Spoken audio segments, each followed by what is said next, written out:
We need reparations, we need vacations, we need blue strips for all the time we spend waiting. We gon' kill for what we owe, Joe, we not playing. Mr. President, I think it's time we get paid. I watch all of my people die. Why your people try to act like we commit crime? Get killed on TV, got our kids scared to go outside. It's time you pick a side. Before we turn this bitch up, Mr. President, better fall in line.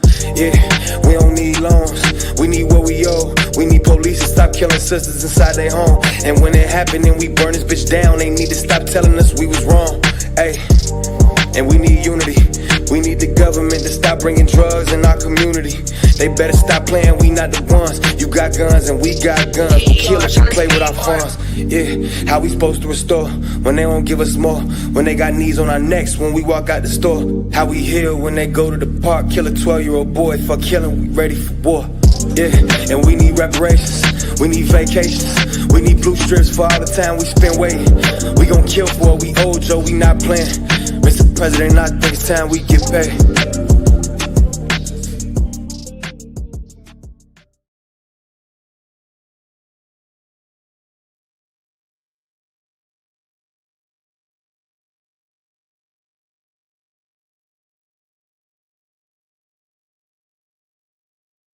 I can't hear you.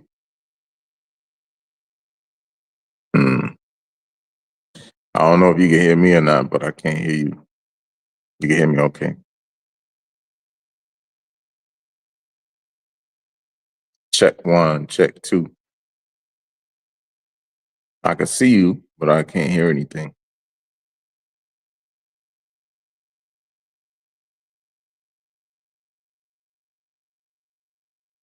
We need reparations. That song is fire, man. Song is fire.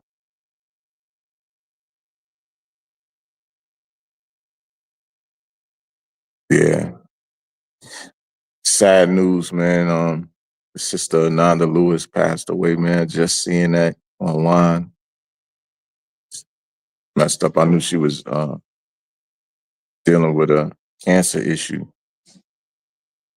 Condolences to her family. Yeah, it's crazy.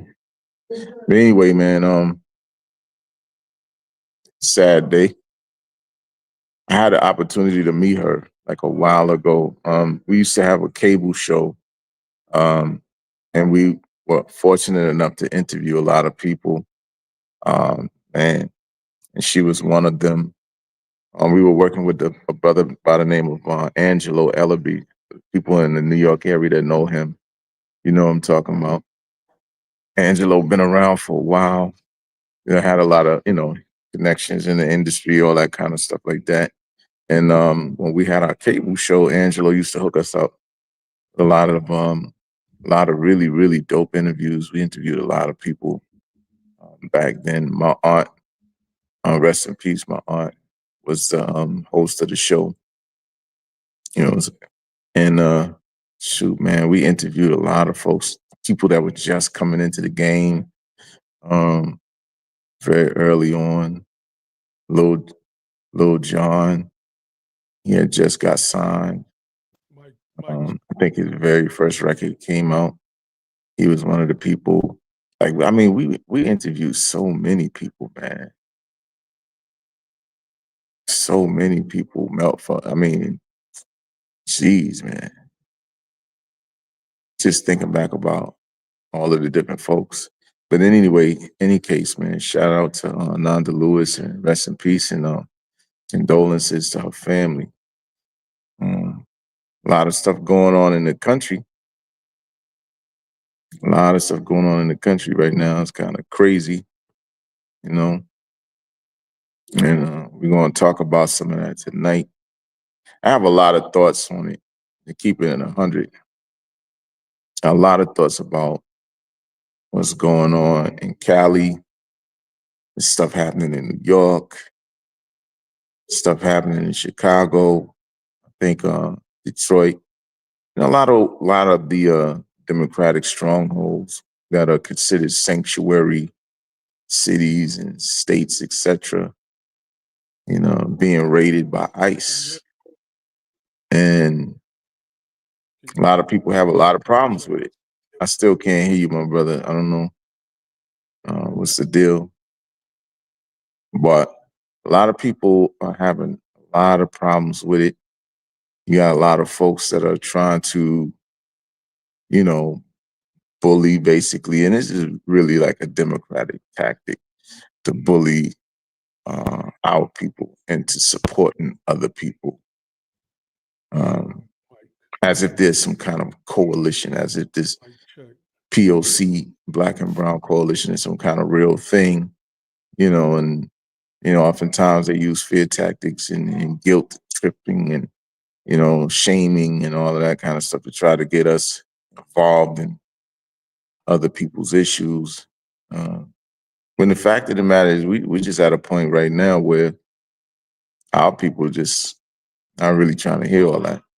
A lot of us are not. And to be honest with you, man, a lot of Democrats are not because of the way the whole election went down. So, you know, you got a lot of the Latino community who voted in very high numbers for Donald Trump. And the Black Dems were trying to get them to come that way. Like, yo, don't vote for Trump. He wants to do mass deportation. And, you know, we're trying to get this open border thing cracking for y'all, man. And y'all voting against your interests. But they had Hispanics or Latinos for Trump, and they did what they did. And America did what it did. And America really are the ones who demonstrated that they wanted a change, you know, in regimes, man. So Mike, check. I could hear you, but it sounds very, very low. Like I heard something that sounds real low. Mike, check how I'm sounding. How do I sound real? Oh, hold up, maybe you know something. Let me see something. Maybe it's me. Maybe I need to do something on my How do side. I sound in the audience? Everybody, give me a you know, let me get a sound check. Let me see. Do I have? Okay, Hold they up. saying we good. They saying I'm good. I think you're okay. Cool. Your audio might be low. All right, let me. Yeah, you know what? Let me hold on for a second, man. I'll be right back. All right. Yo, what's going on? What's going on, man? Shout out to everybody that's in the building. Cash 504 was good. Long time no see, fam. BTP Riri is on deck. Vince Jefferson plugged in as usual. I'm coming to get my bike back, man. Long time no hear from. Long time no hear from. Shout out to everybody that's in the chat. Be moving's fast or last. Said Lee be having so much to say on the internet, but when he live, he don't really want to smoke. He keep he keep those phone lines on tap. Yeah, you know, we're gonna call a brother out today because just for clarification, we set up a debate on a Twitter space, and the brother didn't show up. He said that he was coming into that space and he never showed up into the space. And so, you know, we wasn't going to go on his platform when he decided that he was going to do what he does. And just for the record, I don't represent FBA. I don't represent ADOS. I just want to be clear because I don't want nobody to confuse what's going on here. His primary beef is with those that represent, it seems, FBA. He might be in alignment with the people that represent ADOS. I don't know. But from what I've been able to see and what I've heard thus far, this guy's just all over the place. Iron Physique, what's going on, brother Coop? Shout out to my West Coast fan. Sister Ross from the DMV, what's going on, sis? We got the fam up in the building. Ty Freedmen, you know, I be seeing you still on Twitter putting in that work, popping in, popping out, cleaning people up every so often. The Freedmen fam is on deck. So you know, we're gonna talk about Conscious Lee tonight. Not talk about him. Let me clarify that. Talk about some of the statements that this guy's making, man. Man, it's just bad, very, very bad arguments that this guy is making. And I'm like, I don't understand how you claim to know history. You know, I was looking up the brother's website, Ali, and we're gonna get into some of the riots and stuff first. I want to, you know, just kind of give a rundown of George Conscious Lee. His website calls him a dynamic orator. The brother has good diction. He speaks well, an innovator, educator, and influential content creator. So I'm like, if you're using content to be influential, but you're using history from a white supremacist perspective, we're going to get into that as well. He makes this claim that those of us who are pro-immigration reform, pro-removing illegal immigrants out of this country are somehow, excuse me, espousing white supremacist talking points. What the brother doesn't understand, Ali, is that these talking points, that the decision in Dred Scott somehow invalidated our citizenship in this country. He doesn't realize that those two are white supremacist talking points, right? The abrogation of Dred Scott, the Dred Scott decision, because it was obiter dictum, meaning it was mere judicial opinion. It was not based upon anything legal, lawful, and especially constitutional. These were racist whites that sat on the bench and gave their judicial opinions. And our brother Conscious Lee believes, Ali, that due to Dred Scott's decision, that we are still citizens with disabilities, and that this Supreme Court ruling on birthright citizenship will somehow have a negative effect on the American freedmen. And I'm guessing, brother, we can be deported. What's your thoughts on that? Well, first off, let me know, because I switched to my Bluetooth. Does it sound okay? It sounds okay. I could just kind of hear everything in the background, but I mean, you good. You good. Yeah, because I'm in a big room, so it's like you might be hearing the echo. But yeah, I hear the echo. You know what? Let me go to the studio. Maybe that'll be better. Hold on. This is what I think about it, though. I think a lot of people believe that the Dred Scott case has some bearing in today's society. It just doesn't. You know what I'm saying? It doesn't have any bearing in today's society. It was overturned, right? It was overturned, 1866, Civil Rights Act. Then,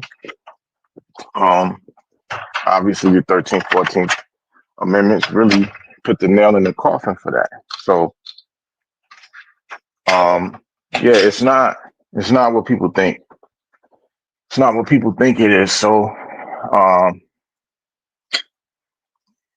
yeah, no, we can't be deported, right? Because you got to think about it in the sense of there's no place for them to deport us to. So where will we be going? That's right. Like this is our homeland, right? For generations.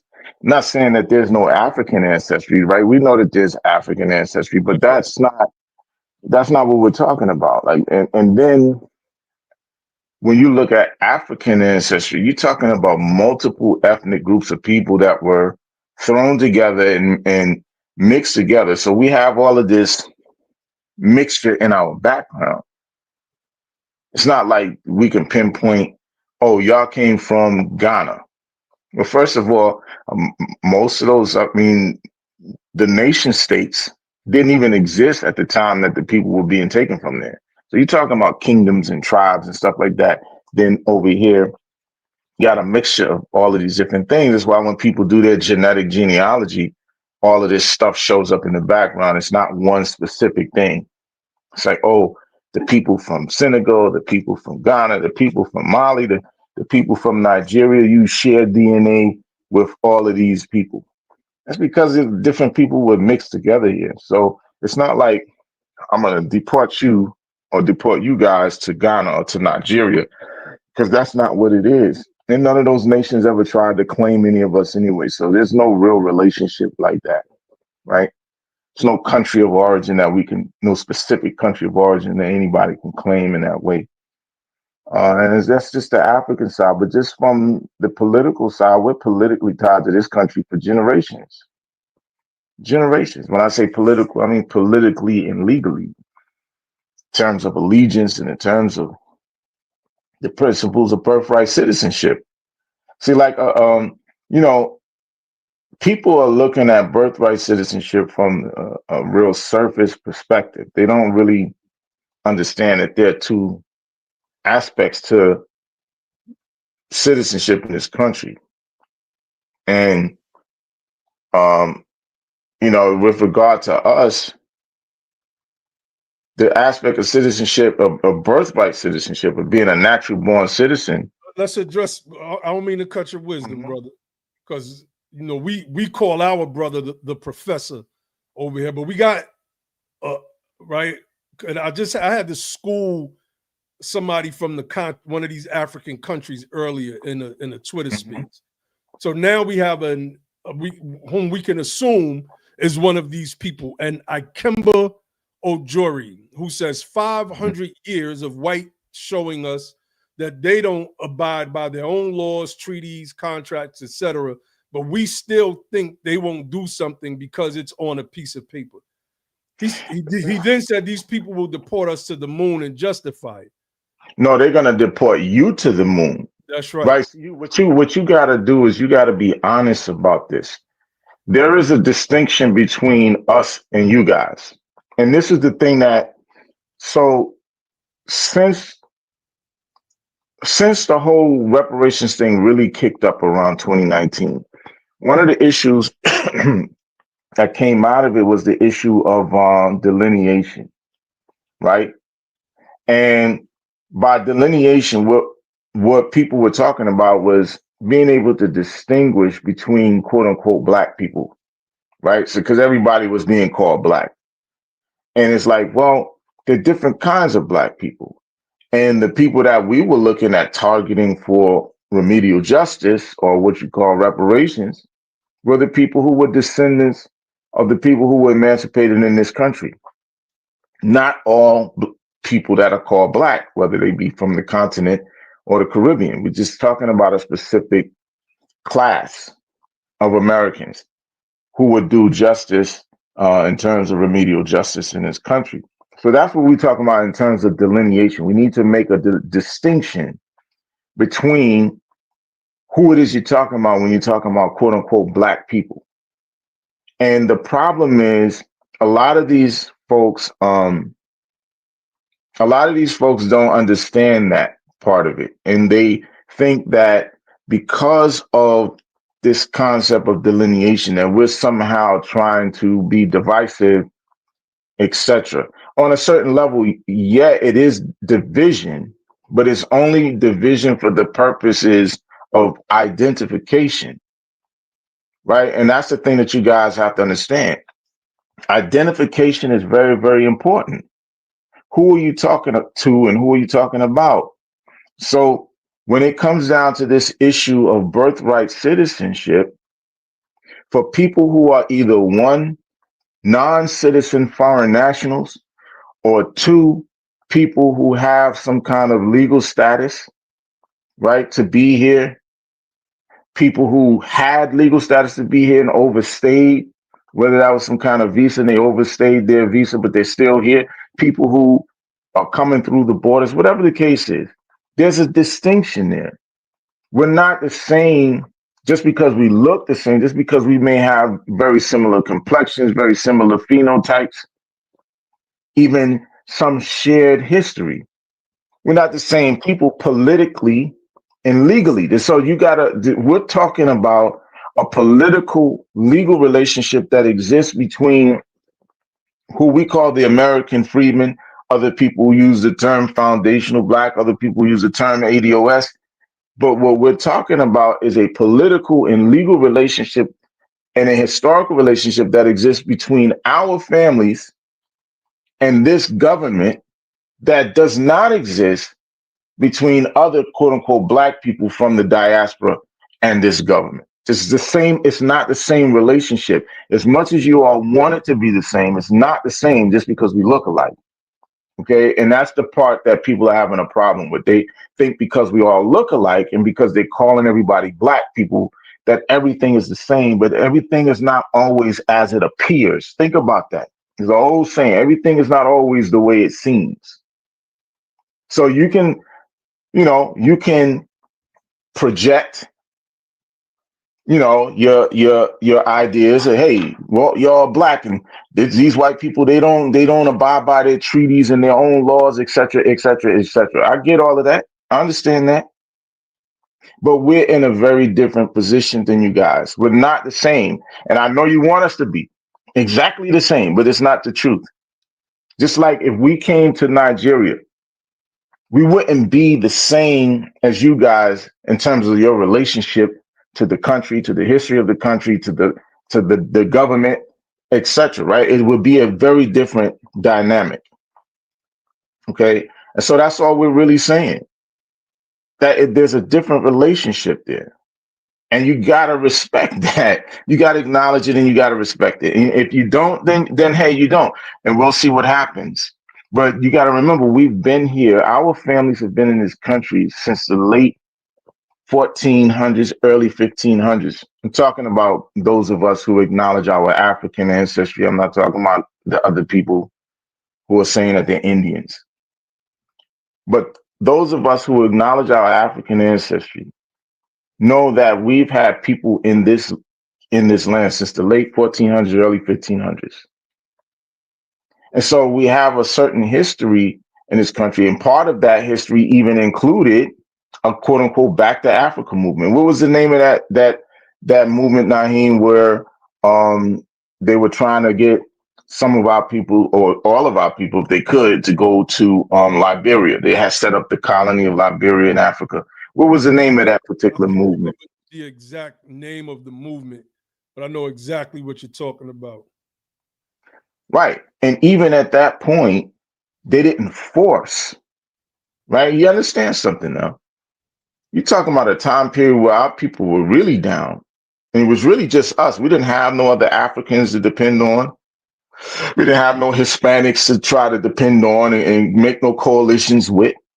We didn't have no Caribbean people that we can coalesce with and say, hey, let's make this black coalition to go against white supremacy. And all. It's just us. It was just us families, and they suggested that our people go to Africa through this Africa organization. It was some Europeans, some white folks that came together and decided they was going to try to get the free blacks. They really wanted the free blacks to go first, thinking that if the free blacks go, then the enslaved blacks and those who become free would follow, to have them go to Liberia. But the majority of the people, even the free blacks, did not go back, because for them, their thing was, this is our land. This is just as much, if not more so, our land here than any so-called white person. And the reason is, you have investment here, even though it was a forced investment on a lot of levels. You still invested here, and you have generations here, and all of that stuff. You can't just erase that. On top of the fact that the American Colonization Society. Thank you. That's exactly what it was. And the thing is, our investment in this country is rooted so deep and so for so many generations that you can't just erase that, on top of the fact that we've been cut off. Like I said, acknowledging African ancestry, but we've been cut off from those various tribes or ethnic groups or kingdoms over there where our ancestors came from. There's no relationship there. So this is what we know, right? This is what we know. This is where we've been invested for many, many generations. Our culture developed here, our specific culture, the culture that many of you all believe we don't have, but we actually do because you imitate it. But the fact of the matter is, our culture was developed here. Our customs developed here and grew here. Our relationship to religion developed here. So there's a lot here for in all of the wars that this country ever fought every single one. So let me because this guy very much invested. he's trolling right now. He said, "Are we trying to assimilate or separate?" Dude, you can do what you want to do. There's a process if you're in the United States of America, because he's made a claim that he's not Nigerian, that he's his family is from South Carolina, right? You can expatriate. There's this thing in the United States of America called expatriation. You can gain citizenship in another country and leave this country alone. See, unlike other people that come to this country, we're not running anywhere. You have us confused. You seem to have us confused with the people that leave when the going get tough, like they do in those other countries. Not here. We are here to stay, and we are here to fight. We are the descendants of fighters. We've been fighting in this country since we got here off of those boats and in those chains. Point blank. Now you trolling, bro. You saying a bunch of crazy stuff in the chat. You definitely trolling. Well, I'll just finish by saying this again, man. The excellent point.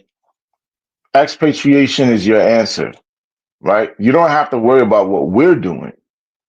Our position is our position. Any Pan-Africanist, any Afrocentrist that believes that the United States is not a place for them has always had at their disposal the option to expatriate and go take up residency or citizenship in some other more conducive African nation. You don't have, nobody's forcing anybody to be here. You don't have to be here. You don't have to be here. You could have been left. So every time anybody talks to us about that kind of thing, the answer is always going to be the same. Expatriate. Dude, you don't have to argue with us. You don't have to convince us. We know the history. We know what white people have done very well. Like, it's well documented. Nobody has to guess, second guess, none of that stuff. Assume all of that stuff is well documented, from the enslavement to the torture to the slave breeding to the gerrymandering to the racial housing covenants to the convict leasing. All of that stuff is well documented.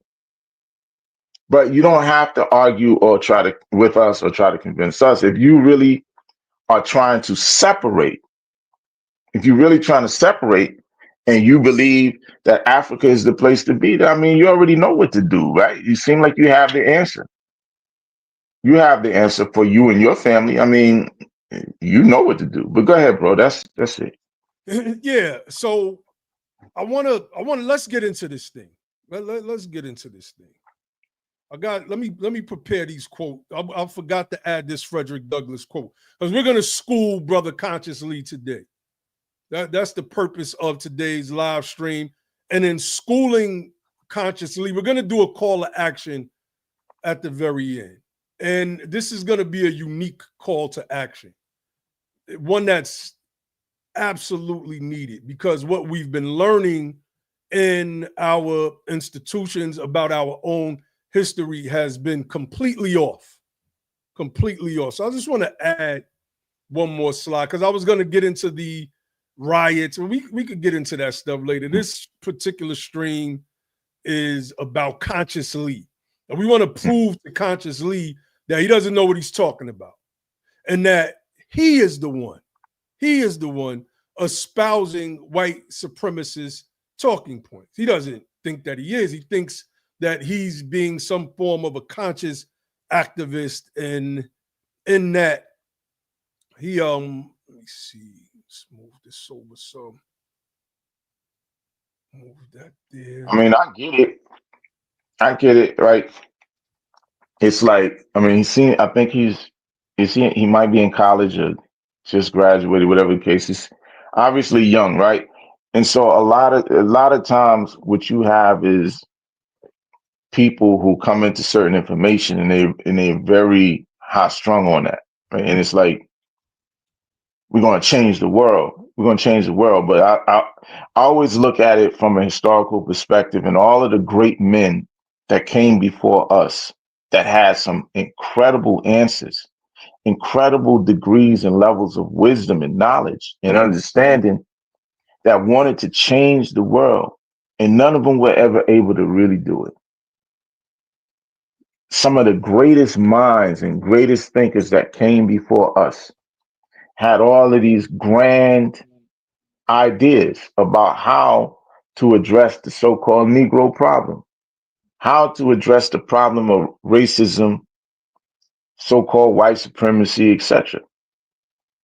People that, for instance, a lot of these people respect to a great degree Marcus Garvey. Marcus Garvey built up an institution and membership, a high level of membership, of a large the large portion of members. And even with that, and with all of his fire and zeal and everything else, he still was ineffective. He was ineffective. Ultimately, he was ineffective. Right. So and so I'm just saying, for the younger people who believe that they have the knowledge, the wisdom, and understanding that the people that came before them did not, just understand a lot of great men have come and tried. And we're still here. We're still talking about remedial justice. But go ahead. He said, I apologize then. Don't mean any disrespect. I actually agree with the history the brother is dropping. I just don't think we need to be fighting to be a part of this system. Let me give this breakdown that I give all the time. There's nothing wrong with the system. This is my opinion. There's nothing wrong with the government. What's wrong is that the dominant society in this country boxed us out of pulling the levers of power in this system so that it could work equally for us. The dominant society, and when I say dominant, I don't mean dominant, like these people are just dominant over us. I mean, they have the numbers, and they've always had the numbers. This is why they formed themselves mobs and did what they did to cities like Wilmington, North Carolina, for instance, where they took over the whole political structure there. They razed that place to the ground, not to mention all of the other places that they burned. But this is a new era of time now. And we must understand that we are a part of the system. And the problem is that those people, understanding that many of them have a disdain and dislike for us, have been allowed to remain in power and pull the levers that run the system. While we, on the other hand, have your type of thinking, which is, and I once had that thinking, that the system was corrupt, that politics was bad, that the government itself was against us, as opposed to the people that are pulling the strings and the levers inside of government. You have to understand the difference. What we're saying is, this platform is Be the Power, that we're not just fighting the power anymore, we're becoming the power. You have to understand that, brother. And this is for Consciously as well, because the arguments of Consciously, Ali recognize them. Those are those William Lloyd Garrison arguments. And it wasn't until Frederick Douglass actually read the Constitution for himself that he started to pull away from that William Lloyd Garrison way of thinking. That Garrisonian way of thinking is still very much prevalent today.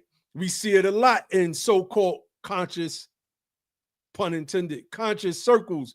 And today we're going to dissect these claims. Did the Dred Scott decision invalidate our citizenship? Did we gain citizenship by way of the 14th Amendment? Many people believe this false. This is just false. And this is something that we've been breaking down for years. So I'm gonna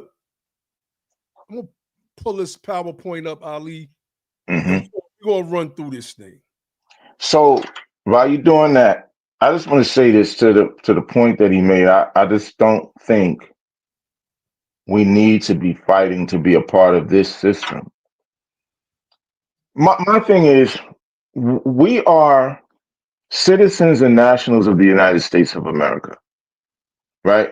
For better, for worse, whether you like it or not, you're citizens and nationals. Not only are you citizens and nationals, but you're tax-paying citizens and nationals of the United States of America.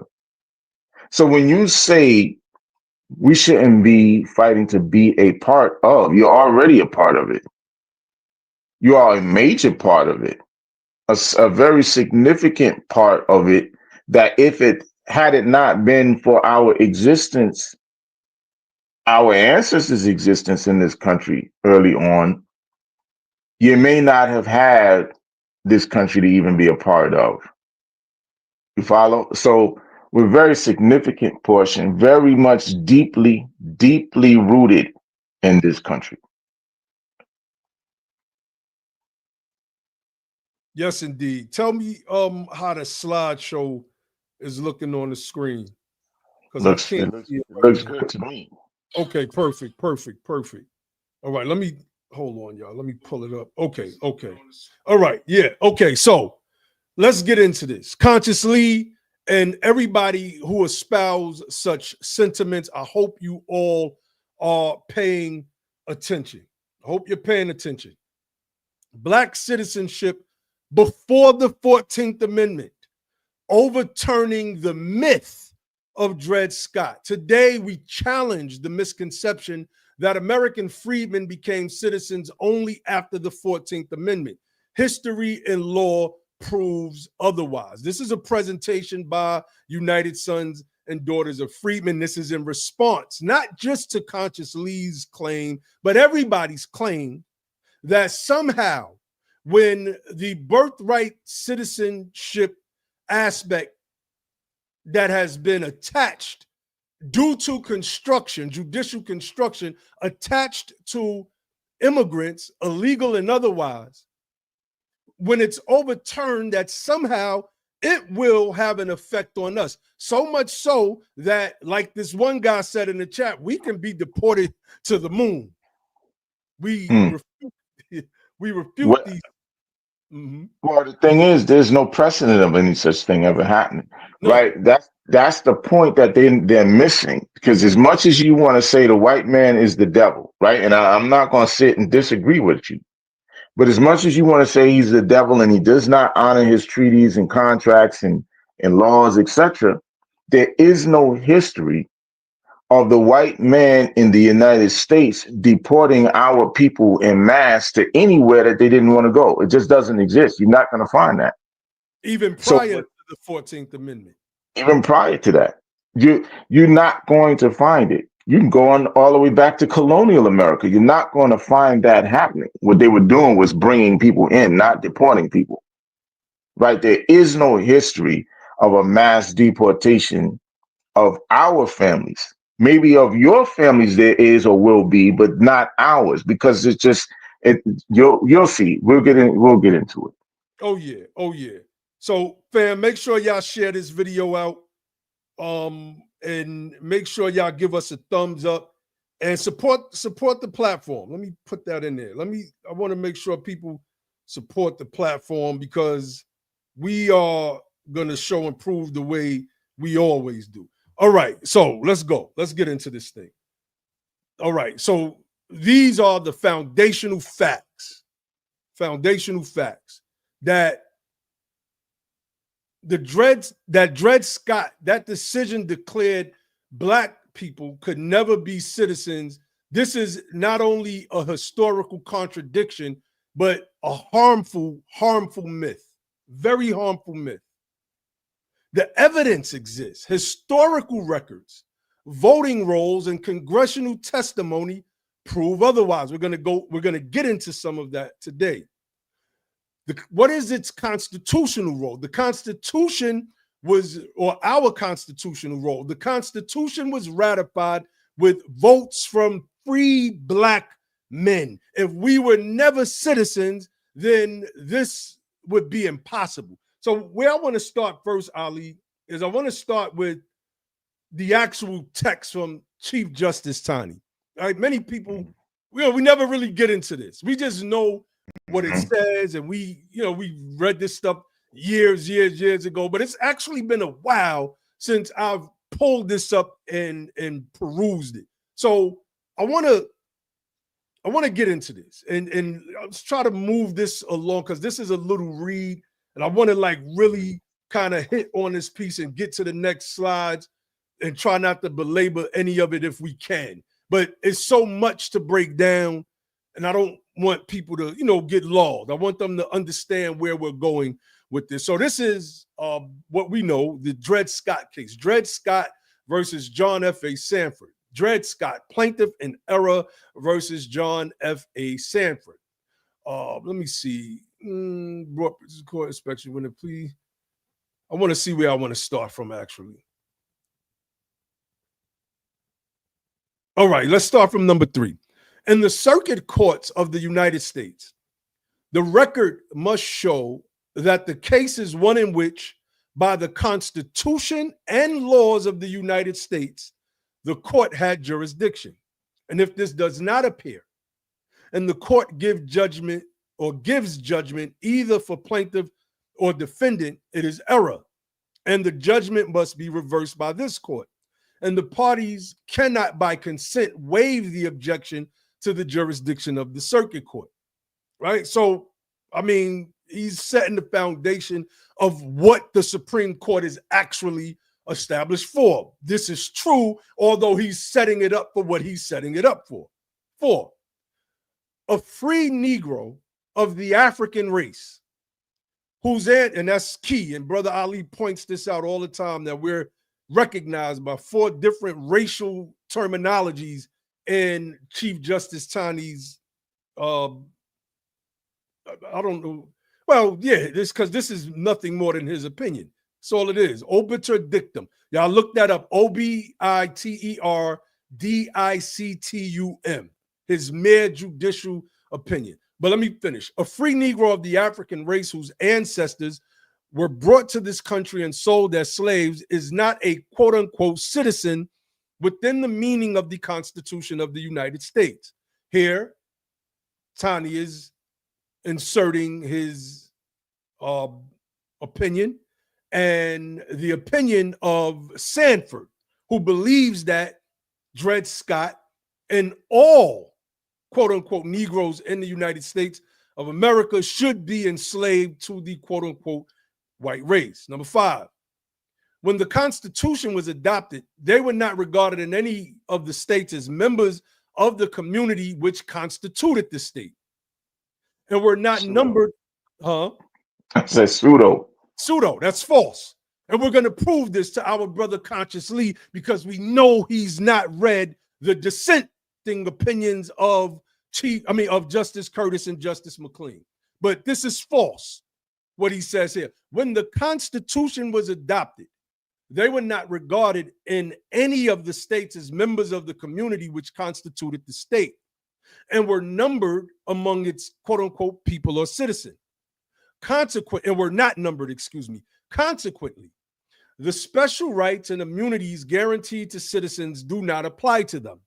And not being citizens within the meaning of the Constitution, they are not entitled to sue in that character in a court of the United States, and the circuit court has not jurisdiction in such a suit. Everything that Chief Justice Taney said here was super pseudo. It was anti what the Constitution established when it spoke about we the people. And Justice Curtis is going to break this down in his dissent. But let's finish.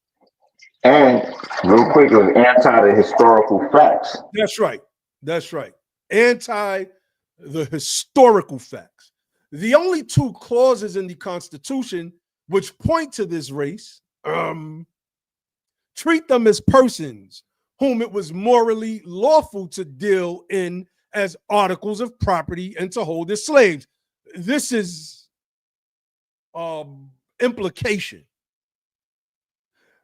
One of the things that Frederick Douglass proved when he, remember I spoke to William Lloyd Garrison earlier, read the Constitution for himself and began to refute the position of William Lloyd Garrison, was that the word Negro is never mentioned in the Constitution.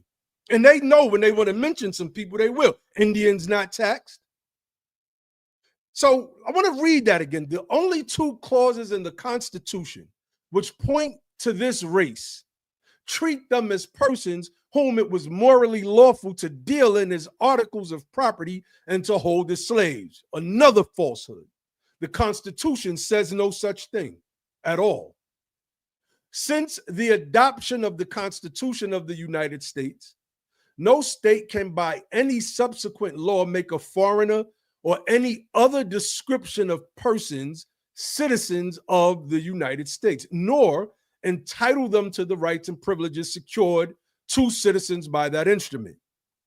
A state by its laws passed since the adoption of the Constitution may put a foreigner or any other description of persons upon a footing with its own citizens as to all the rights and privileges enjoyed by them within its dominion and by its laws. But that will not make him a citizen of the United States, nor entitle him to sue in courts, nor to any of the privileges and immunities of a citizen in another state. Again, this is, when it came to our people, false. Now, there were a series of cases around, well, I don't want to say around this time. Many of these cases came maybe 20 years after this ruling, and they're called the prerequisite cases. And the prerequisite cases spoke to people usually from Asian descent, from China, who were seeking citizenship in the United States of America. So that may have applied to those people, but it did not apply to us. And we're going to prove that through the same court case. Number 9, this is important. He says the change in public opinion and feeling in relation to the African race. Public opinion and feeling in relation to the African race, which has taken place since the adoption of the Constitution, cannot change its construction and meaning. It must be constructed and administered now according to its true meaning and intention when it was formed and adopted. So all of this is obiter dictum, mere judicial opinion. What he's saying is, well, because abolitionists in the North have some sentiment towards this group of people, it doesn't change what the Constitution ordained and established. But the Constitution said nothing about our people being enslaved at all, hence making the institution of slavery in and of itself an illegal institution. Chief Justice Taney and the 6 men that voted along with him on this ruling were, for the most part, slaveholders themselves and were set through their racism and capitalism to keep our people enslaved as long as they possibly could. So, Ali, was there anything you wanted to touch on before we get into these dissents based on what I read? Yeah, let me think about that for a second, because there is, well, I'll say this. In this case, and like you said, I point out often that in the Dred Scott case, our people were referred to as the African race, the Black race, the colored race, and the Negro race. All four terminologies were used to describe the same group of Americans by that in that court case.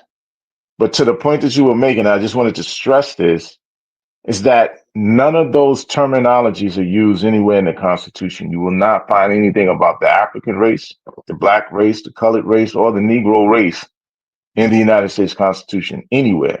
Now, people are going to say, as William Lloyd Garrison and many others have said, it implied them in certain places. The Fugitive Slave Clause, the 3/5 Compromise, etc. There's a couple other places, at least one other place, right? But it doesn't specifically or expressly say anything about the African, the Black, the colored, or the Negro race. Like Naheem mentioned, they can be very specific when they want to, like in the Constitution where it mentions Indians not taxed. So they can do it if they want. They were very much conscious of race before the Constitution was adopted and ratified. They were very much conscious of race. If they wanted to put we, the white people, do ordain and establish this Constitution in the preamble, they could have done that. They could have very well done that to make it clear that this is an instrument specifically for white people. They did not. It was an issue of discussion, but it did not happen. They could have done that. They could have done that with the Declaration of Independence, that all white men were created equal. They were very much race conscious in those times when those things were happening. They chose not to put race in those things. They chose not to put white in those documents. They chose not to put white in the Declaration of Independence. They chose not to put white in the preamble or anywhere else in the United States Constitution. They chose not to do it. Like I said, there were some who wanted to do it, but they were overridden by others who said, no, we're not going to do that. And there's reason for it. And Justice Curtis gets into the reason. So, and we're going to focus on Justice Curtis. Justice McLean's position mirrors that of Justice Curtis's. So and plus it's been the quotes that we've been using for the past, 15 years, Ali?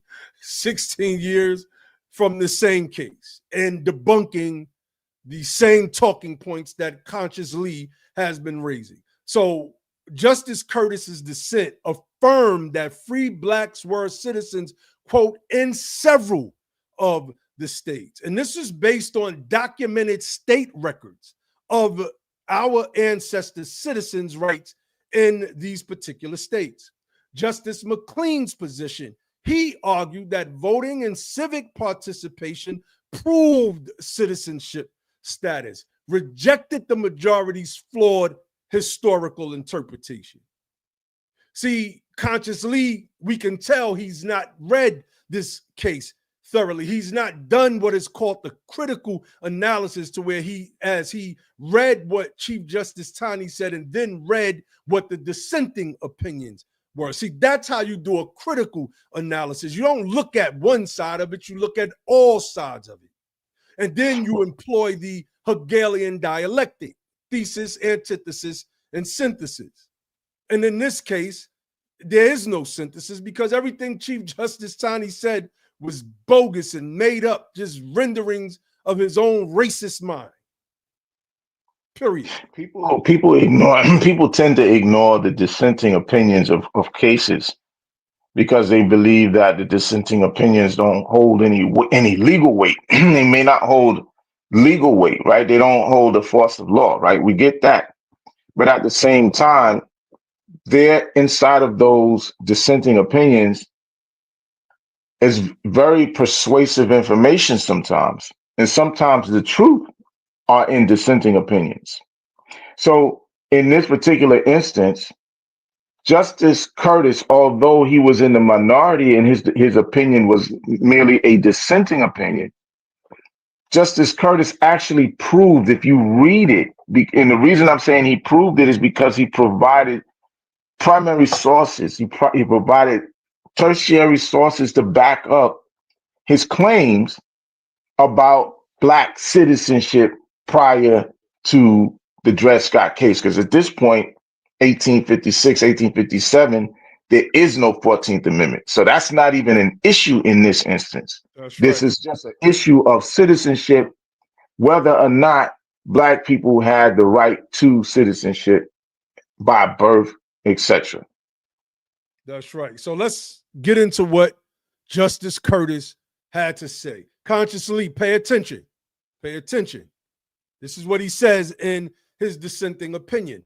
Did the Constitution of the United States deprive them or their descendants of citizenship? And by them, he's speaking about our ancestors. The Constitution was ordained and established by the people of the United States through the action in each state or those persons who were qualified by its laws to act thereon in behalf of themselves and all other citizens of that state. In some of the states, as we have seen, and he's not doing what Justice Taney did, making up stuff. He's providing, as Ali said, primary, secondary, and tertiary sources to back up what he's saying. In some of the states, as we have seen, colored persons were among those qualified by law to act on this subject. Pause. If they were not citizens, how then could they, by law, act on suffrage rights? How could they have the right to the elective franchise if they were not citizens in this country? And foundational, right? Because remember, what are they talking about? What is he talking about that they acted on? Read that again, because I want that to sink in. They acted on what? That's right. So let me go back. So let's start from the beginning. The Constitution was ordained and established by the people of the United States. That's right. Through the action in each state or those persons who were qualified by its laws, meaning the Constitution's laws, to act thereon in behalf of, and the state, I should say, in behalf of themselves and all other citizens of that state. In some of the states, as we have seen, colored persons were among those qualified by law to act on this subject. Pause. Go ahead. By law, they were qualified to act on the adoption and ratification of the Constitution. They're talking about the Constitution itself, 1787.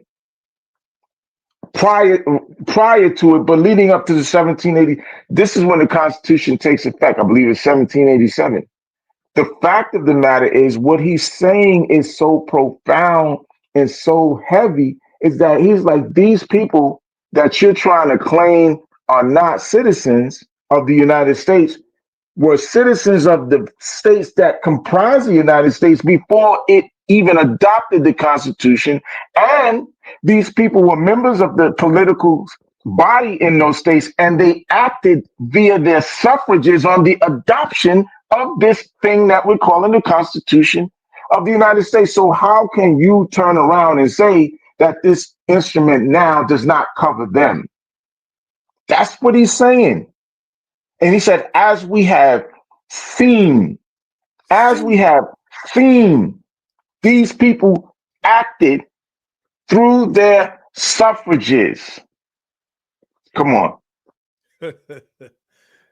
He continues, these colored persons, pay attention consciously, pay attention.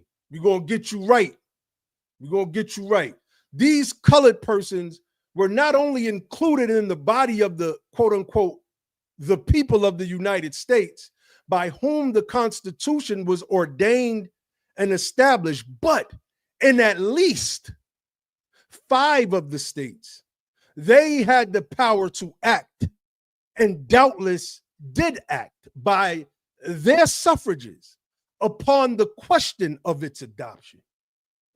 We want to slow walk this a little bit, Ali, because we want to hit this part of it, because this is the basis of our argument in refutation to what Conscious Lee is saying and to the white supremacists that try to say that we've only received the citizenship via the 14th Amendment, and somehow that citizenship is in question because many Confederate or descendants of Confederate rebels today do not believe in the 14th Amendment. They have adopted this sentiment in their sovereign citizen movement, which has been adopted by Moors. And when I say Moors, I'm talking about what the people I call the faker Moors, not those of Noble Drew Ali's Moorish Science Temple of America, even though you may find some of that among some of them off-brand groups that claim that, but not in its core teachings. Yeah. That's right. Yeah. So it said these colored persons were not only included in the body of the people of the United States, meaning we, the people of the United States, Ali. This is what this man is saying, and this is what this man has shown. They had the power to act, the power to act. If you're not a citizen, you do not have that power. What gave them that power? He said, and doubtless did act, meaning they in fact acted by their suffrages, meaning their ballots, upon the question of its adoption, meaning the adoption of, as Ali said, going from the Articles of Confederation to the Constitution of the United States of America that we have today. We voted for that consciously. We did. He continues, it would be strange if we were to find in that instrument anything which deprived of their citizenship any part of the people of the United States who were among those by whom it was established. That come on. Everything that we read from Chief Justice Taney. There's really nothing else to say. Right? Like you could go further. Obviously, he's providing even more stuff. We're going to get a little bit into it, but you're right. If you just take that and understand what he's actually saying, there's nothing else to talk about. There really isn't. If you actually understand what it is, right? There's nothing else to talk about because he's telling you these people were there. He's telling you he's not using the word foundational, but he is telling you that these people are in fact foundational. That's right. Come on. He says, and I'll continue, I can find nothing in the Constitution which proprio vigor deprives of their citizenship, and that means by its own force, deprives of their citizenship any class of persons who were citizens of the United States at the time of its adoption, or who should be native-born citizens of any state after its adoption, nor any power enabling Congress to disenfranchise persons born on the soil of any state and entitled to citizenship of such state by its constitution and laws. And my opinion is that under the Constitution of the United States, every free person born on the soil of a state who is a citizen of that state by force of its constitution or laws is also a citizen of the United States. See, this also kills the birthright citizenship argument being made by pro-illegal immigrant advocates, right, Ali? Because the 14th Amendment speaks about being not subject to a foreign jurisdiction to which we weren't. We were citizens here. We were born here. We were raised here. We helped vote to ratify the Constitution for these United States of America right here. Right here. Right. Man. Right. These are the last two quotes. But go ahead, if you want to touch on something. So what's going to happen is you're going to have people, if they think a little bit, they're going to say, well, that's about the free blacks. What about the enslaved blacks? See, the enslaved black population is where the problem was, not with the free black population. You could make these arguments about the free black population, but the overwhelming majority of the black population were enslaved. They weren't free. So therefore, when he's talking about those people who are not citizens of the United States, he's really talking about the enslaved black population, not the free black population. So I think that what we have to do, and I don't know if you do that, but I think we need to get into at some point, not right this second, that what we're talking about is not just the free black population, but we're also talking about those who were held against their will. And whether or not those people who were held in bondage against their will, who had not committed any crimes, you got to understand something. They held an entire segment of the American population in bondage against their will, a group of people who had not committed any crimes for them to be held in bondage in that way. Yet they did it anyway. What you're going to find out is that is actually a violation of constitutional principle. So these people that were being held in bondage, being called slaves, were actually free men who were bound against their will. Yo, this is deep. That's right. Like this, see, what we're talking is real. It is historical. It can be proven. Like Sanders Spooner wrote a book called The Unconstitutionality of Slavery. This is for all of those, professors included, that believe that somehow the Constitution sanctioned slavery and that slavery was somehow legal. It wasn't. This Dred Scott decision, these dissenting opinions of Justice Curtis and Justice McLean, way before the Reconstruction Amendments are probably even thought about. Well, of course, they wanted to pass an amendment to free or emancipate our ancestors. But this opinion. It retroactively destroys the arguments made after the adoption of the 14th Amendment and the construction thereof and how it's being used today. But let's read these quotes because these next two quotes are powerful. It has been often asserted that the Constitution was made exclusively by and for the white race. Listen up consciously. Listen up. And to everybody that's listening, and y'all, we got like 200 people watching on X right now, man. 200 people exactly watching on X. Y'all come on over to the YouTube channel, Be the Power YouTube channel. Click like on the video, share the video out, subscribe to the YouTube channel. Show some love to the platform. Show some love to the platform. Okay, let me finish. It has been often asserted that the Constitution was made exclusively by and for the white race. It has, he's using these words again, Ali. It has already been shown that in 5 of the 13 original states, colored persons then possessed the elective franchise and were among those by whom the Constitution was ordained and established. If so, it is not true in point of fact that the Constitution was made exclusively by the white race. And that it was made exclusively for the white race is, in my opinion, not only an assumption, not warranted by anything in the Constitution, but contradicted by its opening declaration that it was ordained and established by the people of the United States for themselves and their posterity. That means us, consciously. Again, with the African name in the live chat. Go ahead, bro. That preamble doesn't say we, the white people. They gotta see, that's a very, very important part of understanding where we're coming from.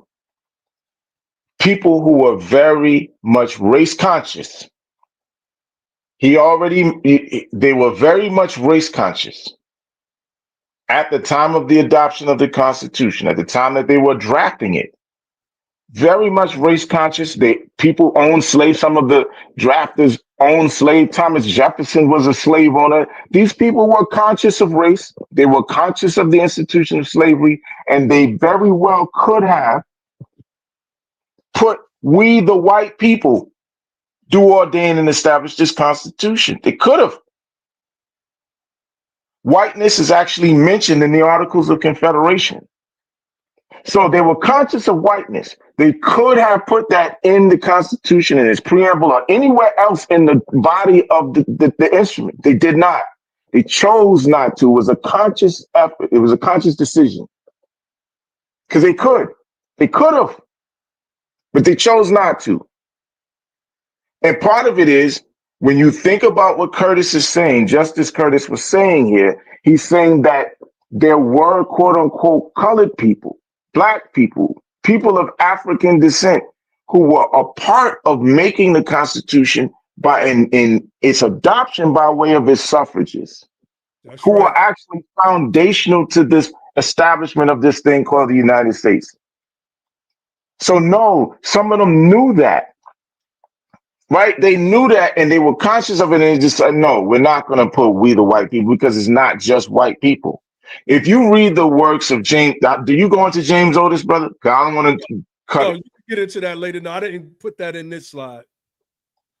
If you read the work of James Otis, there's a piece called "The Rights of the British Colonies Asserted and Proved." James Otis was one of the foremost legal minds during the colonial period who influenced a lot of the people, a lot of the other legislators during that time period, leading up to the Constitution, leading up to the Declaration of Independence, etc. Right? So look up "The Rights of the British Colonies Asserted and Proved" by James Otis and read that. In that particular document, which was a powerful and influential document during that time period, he talks about the fact that Black men and white men had civil rights, the rights and privileges that was due to any other Englishman or any other Britishman living underneath Parliament's jurisdiction. What year was that, Ali, around? And it was in the 1760s, I believe. If you Google it right now, "The Rights of the British Colonies Asserted and Proved" by James Otis. Google that and put in there what the publication year was. I think it was like 1863 or something like that. But I mean, 1763 or something like that. Right? So I'm on my phone, so I can't do it.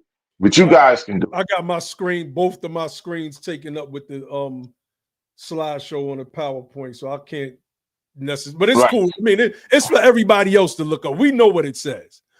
The fact is, this is a document from the 1763, I believe, is the date, if I'm not mistaken as well, right? Like, we have the evidence, we have the historical records, we have the foremost legal minds speaking to our condition in this country as citizens of this country, as being part and partial to this said government, even during colonial times when the dominant European society started to enslave our people. One day we're going to get into a whole breakdown of whiteness on this platform, and we're going to go step by step from before Bacon's rebellion. Matter of fact, we're going to start with Anthony Johnson, and we're going to debunk the claims about him being the first slaveholder and all of this crazy nonsense. And we're going to go through a progression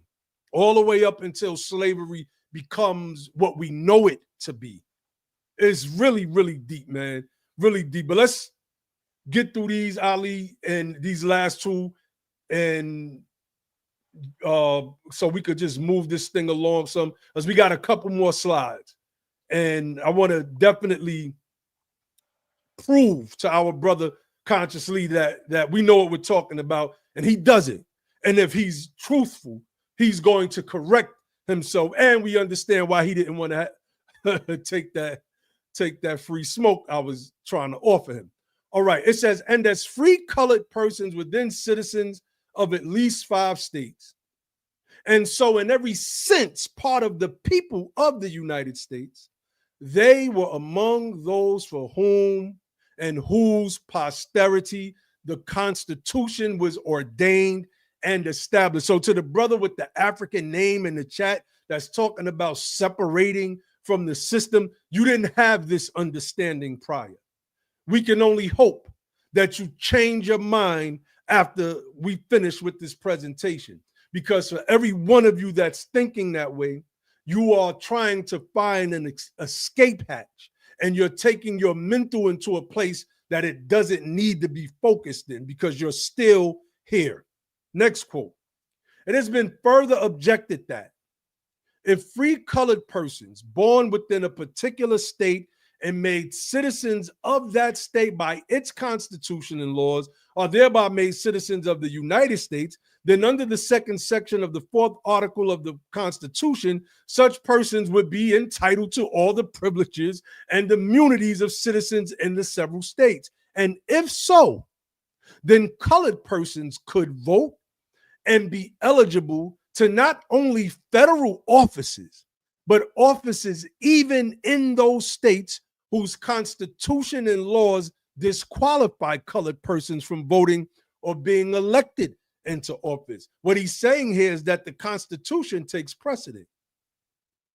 And if your laws somehow abrogate on its face, prima facie, on its face, the laws of the Constitution, well, the laws of the Constitution take precedent, and the very people that you're trying to deprive of their suffrage rights and their citizenship, well, those people, as he said, are not only eligible to federal offices, but to be elected even in offices in those states where the Constitution and laws of those states disqualify colored persons from voting, being elected into office. This is what we do over here at Be the Power. You want to speak to any of that, brother? Powerful. It's powerful, man.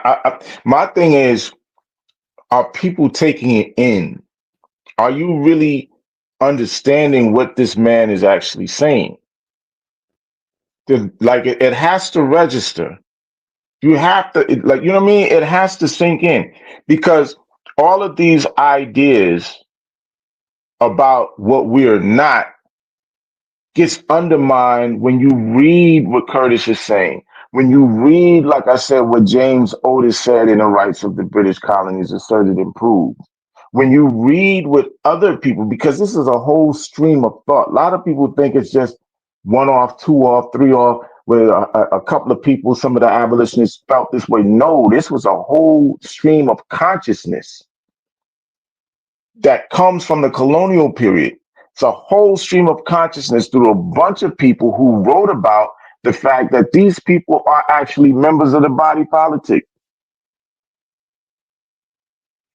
This also, I wanted to point out, when Justice Taney is talking about Black people didn't have the right to sue in courts, he's saying that, and it flies completely in the face of the historical facts. That's where right. you had a whole slew of freedom suits. That's right. A whole slew of freedom suits being filed by enslaved people, not free Blacks, enslaved people suing in court. And he's telling the people you don't have a right to sue, but they were doing it. They have been doing it successfully. Quack Right. Walker. Right. And that's in Massachusetts. I'm not even talking about Massachusetts. I'm talking about in other states where a whole slew of people were filing freedom suits. So the man, again, when Naheem says to you that you had certain racist white men or bigots who were sitting in positions of power and influence, and they use those positions of power and influence to oppress other people, you got to understand that's exactly what that was. These are not arguments that were constitutionally rooted. These are arguments that were rooted in their disdain, in their ancient hatred for a certain group of people. And because they sat in those positions of power and influence, they were able to use those positions to advance their ideas and their hatred and disdain and oppression of other people. They were able to use it to do that. Doesn't mean like when you read the Constitution, when you read the Declaration of Independence, that the principles of liberty aren't there, because they are. It specifically says that all men were born free and equal. Again, at the time of the Declaration of Independence, you're talking about a group of men who were very much race conscious. They could have easily have put in the Declaration of Independence that all white men were born free and equal. They chose not to do that. It was a conscious effort. It was a conscious effort. So they said all men are created free and equal and endowed by their creator with these certain unalienable rights for which governments, listen, for which governments were instituted to protect. These unalienable God-given rights that all men have. They didn't say all white men, all men. And governments were supposed to protect that for all men, but they failed because they allowed a certain segment of the American population to have their rights abrogated. Those unalienable rights were alienated from a certain group of people. So they failed. And they tolerated the institution of slavery. Wasn't constitutionally sound, they tolerated it. Because it actually goes against the foundational principles in the cornerstone document called the Declaration of Independence. Slavery is antithetical to everything that the Declaration talks about. That's right. Slavery is antithetical to the principle of habeas corpus. That's inside of the Constitution. That's one of the constitutional principles, habeas corpus. Listening consciously. I hope you're taking notes, brother. So anyway, go ahead. I don't want to keep, let's move. So we want to, what we like to do, and it should be the role of every researcher that compiles and presents information, is look for other sources to confirm a position or point that you are trying to establish within your scholarship. And being that we've been doing this for so long, we already know where to go and get these sources from, right? There's a quote up on the screen. It was ordained and established through the suffrage of persons of African as well as European descent. They assisted in the election of the very persons through whose agency the Constitution was finally ratified. That is coming from none other than John Bingham. None other than John Bingham. And he was a representative out of Ohio. And he's very famous in the annals of American history because he is the one that drafted the 14th Amendment. And it was he that delivered this particular speech on the House of Representatives, or in the House of Representatives, advocating for the abolition of slavery in the District of Columbia, April 11th, 1862. This is in the paper that I'm writing because I was challenged by this sister that basically told me, You know more than the constitutionalists. You believe that slavery didn't sanction. I mean, the Constitution didn't sanction slavery. You know what we do? Hold my beer. I got you. So that paper will be coming out. That paper will be coming out soon. But let me finish. It says this speech was a part of the legislative efforts leading to the passage of the District of Columbia Compensated Emancipation Act, which President Abraham Lincoln signed into law on April 16, 1862. In his address, Bingham responded to arguments from figures like Honorable John C. Crittenden. I'm not going to read all of this, right? But the point is the actual quote, and here it is on the screen.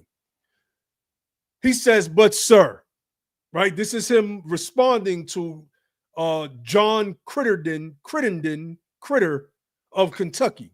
But sir, if the right to the elective franchise is to be the test of citizenship, same thing that Justice Curtis and Justice McLean highlight in the dissent of Dred Scott. But sir, if the right to the elective franchise is to be the test of citizenship, I beg gentlemen to remember that when this Constitution was ordained and established under which we legislate, it was ordained and established through the suffrage of persons of African as well as European descent in the majority of the states of the Republic.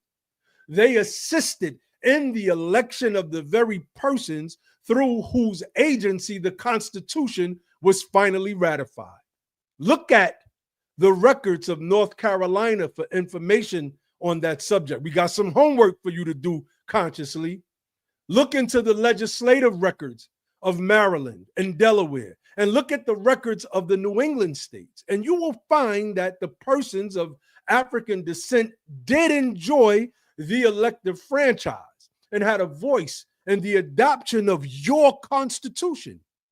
To this day, they hold and enjoy that right in several of the states of the Republic.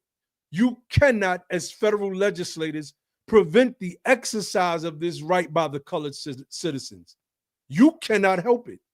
The old Bay State, true to her, like, we good on the rest of this. This is just another piece proving our point, proving that we were in debunking Conscious Lee's point, that we weren't citizens.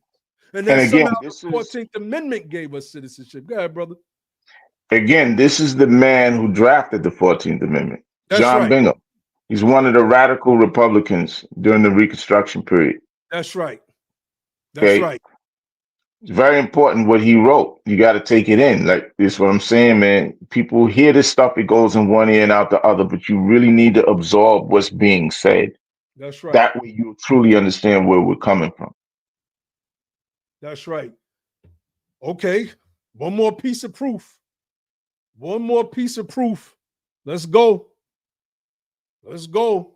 The man himself, Frederick Douglass, said this in his 1865 speech, What the Black Man Wants.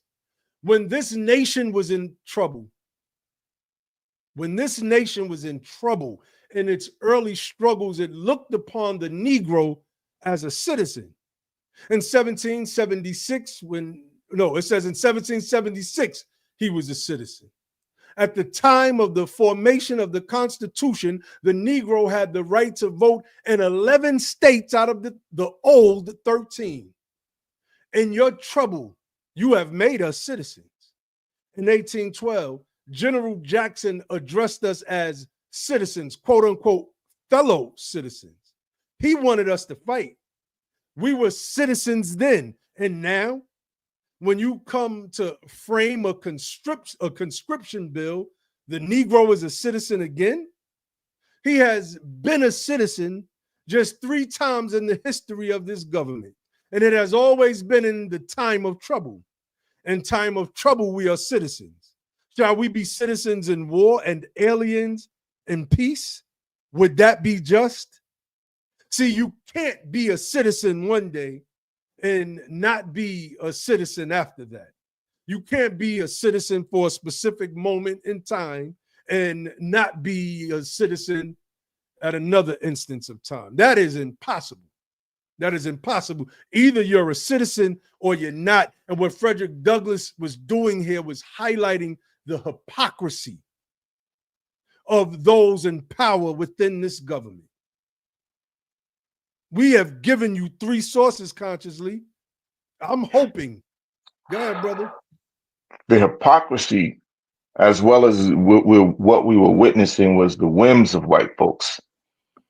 The whims, and how our people have submitted to the whims of how they feel about stuff.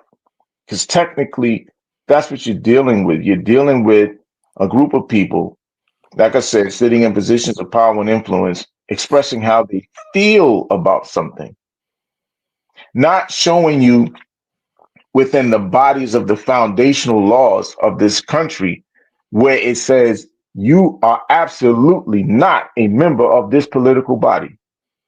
They never notice, even in the Dred Scott case, there was never anything that specifically said Black people of African descent whose ancestors were brought into this country specifically for the purpose of slave labor are not citizens of the United States. That's something that Tawny said, but that's not something he showed you from any foundational document. He didn't show that to you in the Constitution. He didn't show that to you in the Articles of Confederation. He didn't show that to you in the Declaration of Independence. He didn't show that to you in the Articles of Association. He didn't show that to you in any of the provincial charters of the colonies. You know why? Because that kind of language never existed. There was never an explicit piece of language in any of the constitutional laws of this country going back to the colonies or going back to the constitutional laws of England. There was never an explicit statement that says you Black people of African descent are not members of the political body, and you cannot be and never will be. There's nothing that says that. This is what Frederick Douglass found out.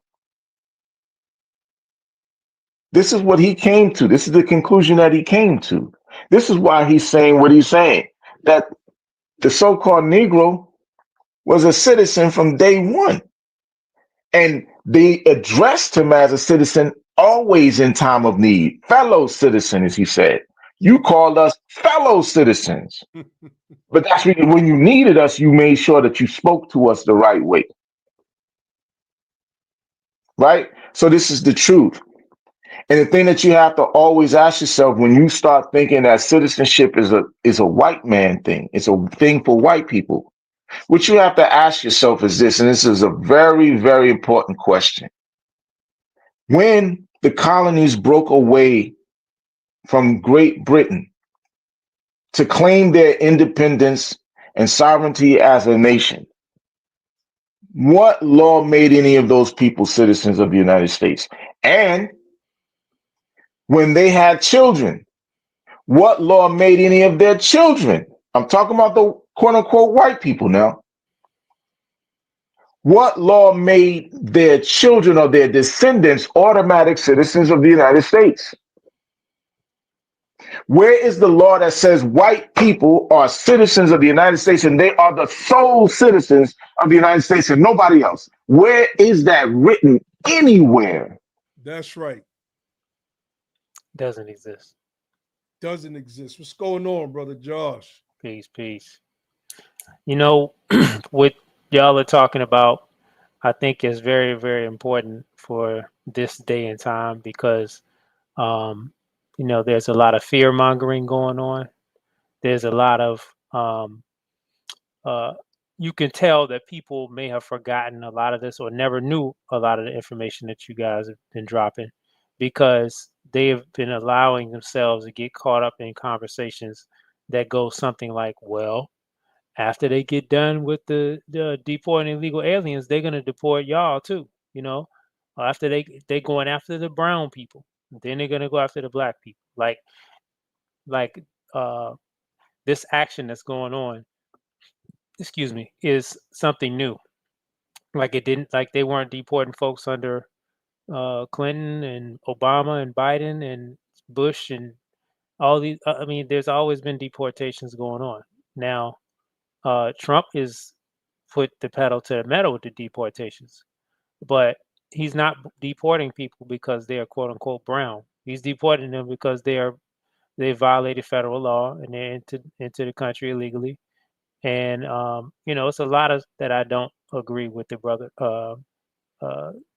That is the brothers and sisters that are, you know, that like always wanted anything Trump does is wrong. And I mean, I agree with a lot of that, because he does a lot wrong. And maybe there's a different way he can even carry out the deportations. But the fact of the matter is, when it comes to, and I know I'm skipping over, but I just want to, I feel that like this is important context, because this is where this conversation is actually why this conversation picks up steam, because this is the underlying education that people need to have. So when you enter those conversations, you can't allow people to fearmonger you. You won't allow people to even escape the conversation without schooling them. So, again, people are not being deported because they're quote unquote brown. They're being deported because they are illegal aliens. And And if and foreign we, nationals. yeah, that's right. Foreign nationals. That's That's right. right.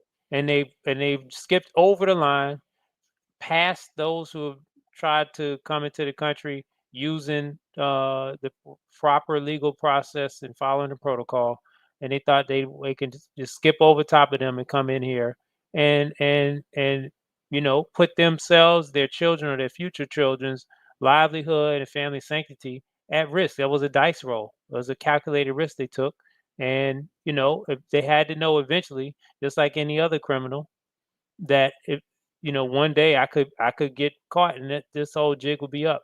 So while maybe some of the whether or not somebody is a violent criminal, is an immoral person, they have good or bad qualities or whatever, they broke the law. And when it comes time to enforce federal law against our folks, throughout history, right? Whether it's an immoral or unethical method in which the law is enforced, where our families are broken up and we're done dirty and thrown in jail like dogs for stuff we didn't do on in bull crap charges. And you know that's nobody's really like trying to upend federal law enforcement and saying that we don't need to enforce the law. Then nobody's saying stop arresting people on these other crimes. So why is it that all of a sudden you want to not allow people to be arrested, not allow law enforcement and officials to do their job? And it's like it's not even like alleged. It's not like allegedly, you're a suspect for committing murder, or you're a suspect for committing, larceny or whatever the case may be.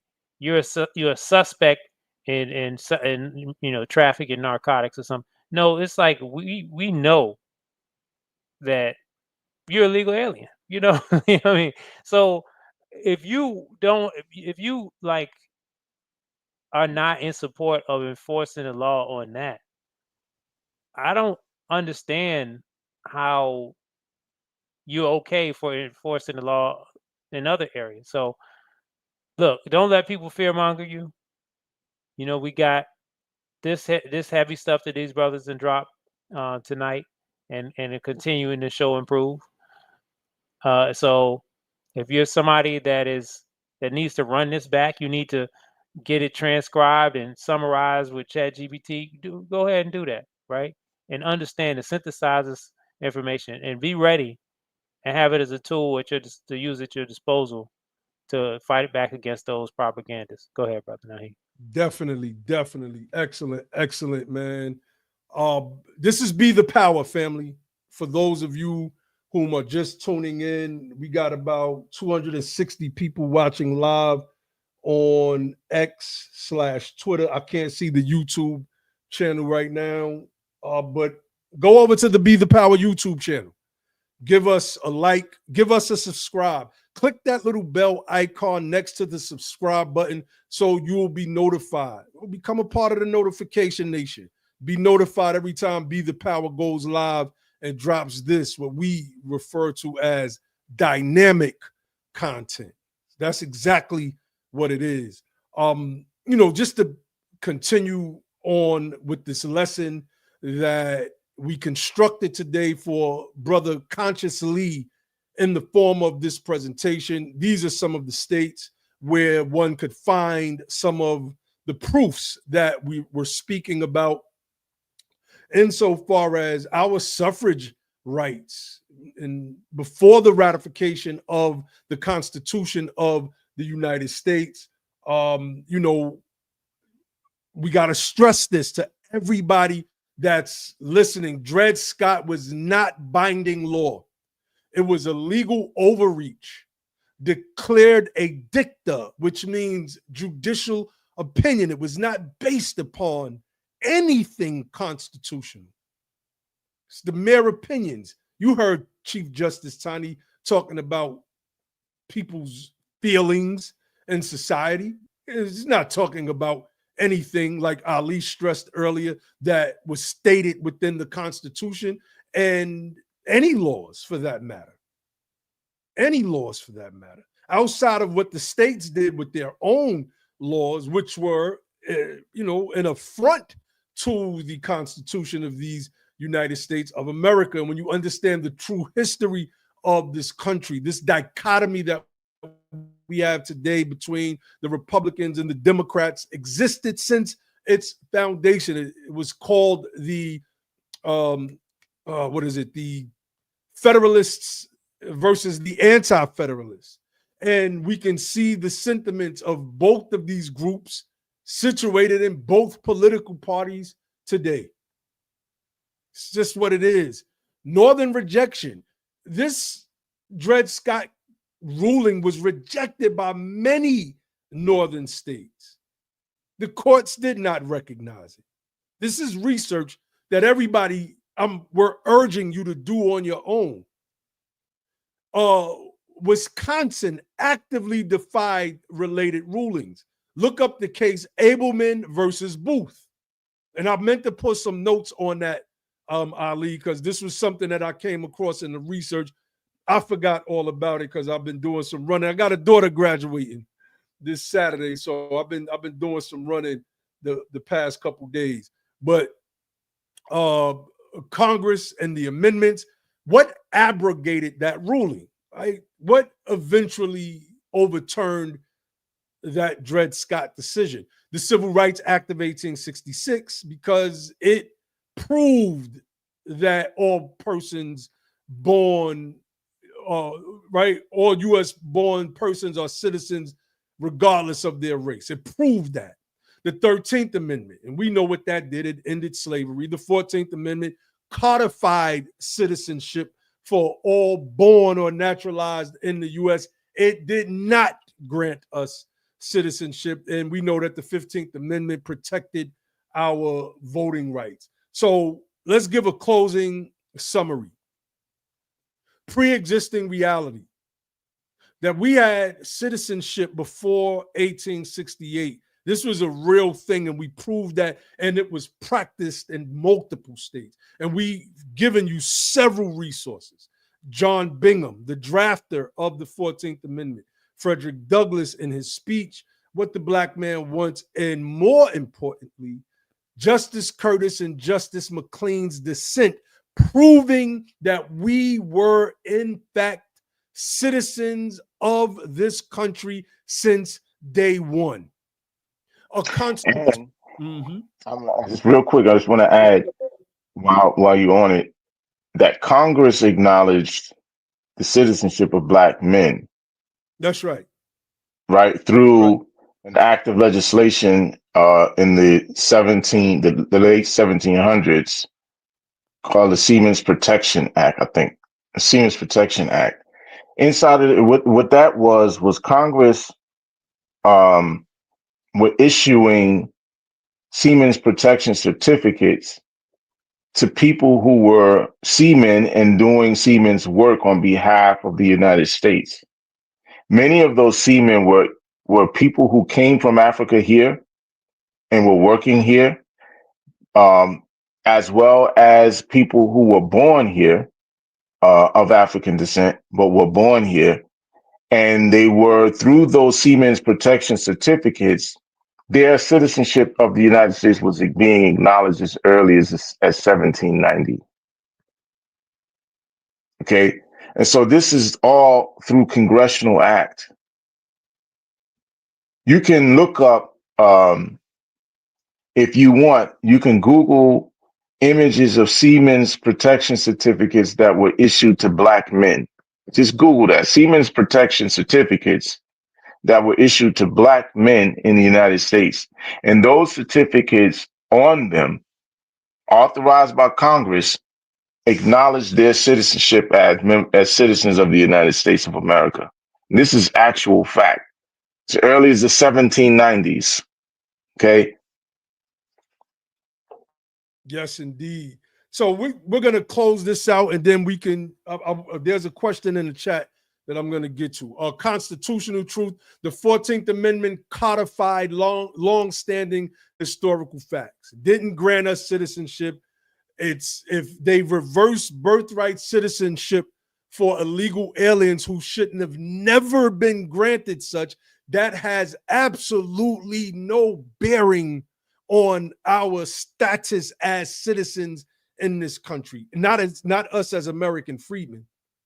Maybe other people that look like us that may have came here illegally and have been in this country for maybe a generation or two. Maybe they've had children, and the children are also the children of illegal. Maybe it affects those people, but we, as we've shown tonight, have been citizens in this country from day one. We are, brother consciously, a part of we the people of the United States of America in order to form a more perfect union. You know, the stuff we find these truths to be self-evident, that, right? We all of these different things that, you know, we've been learning over the years. Listen, Judicial era.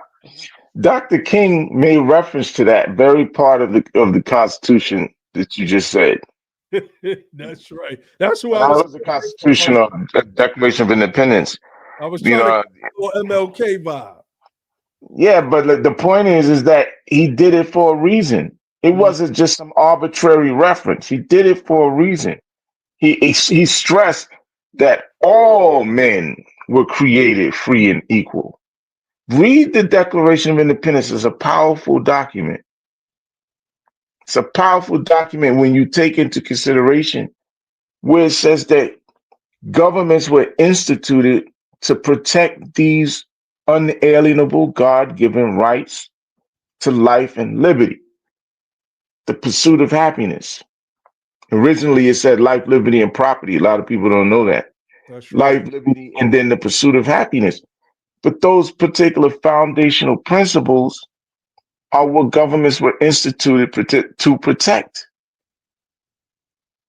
Right? It also talks about if the government does not fulfill its duty in protecting these things, that the people have the right to abolish said governments. That's right. Alter or abolish. Like you gotta understand the power that we have. There's like the brother with the African name in the chat earlier, talking about we gotta separate and we gotta leave this system and all of.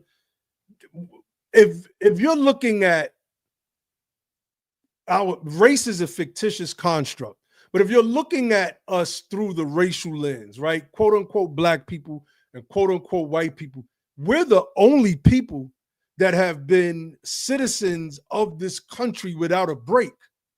We've never been a part of any insurrections, which, led to the Civil War. Let's just to be clear. But the whites, the Anglo-Saxons in this country, they did flip on this country.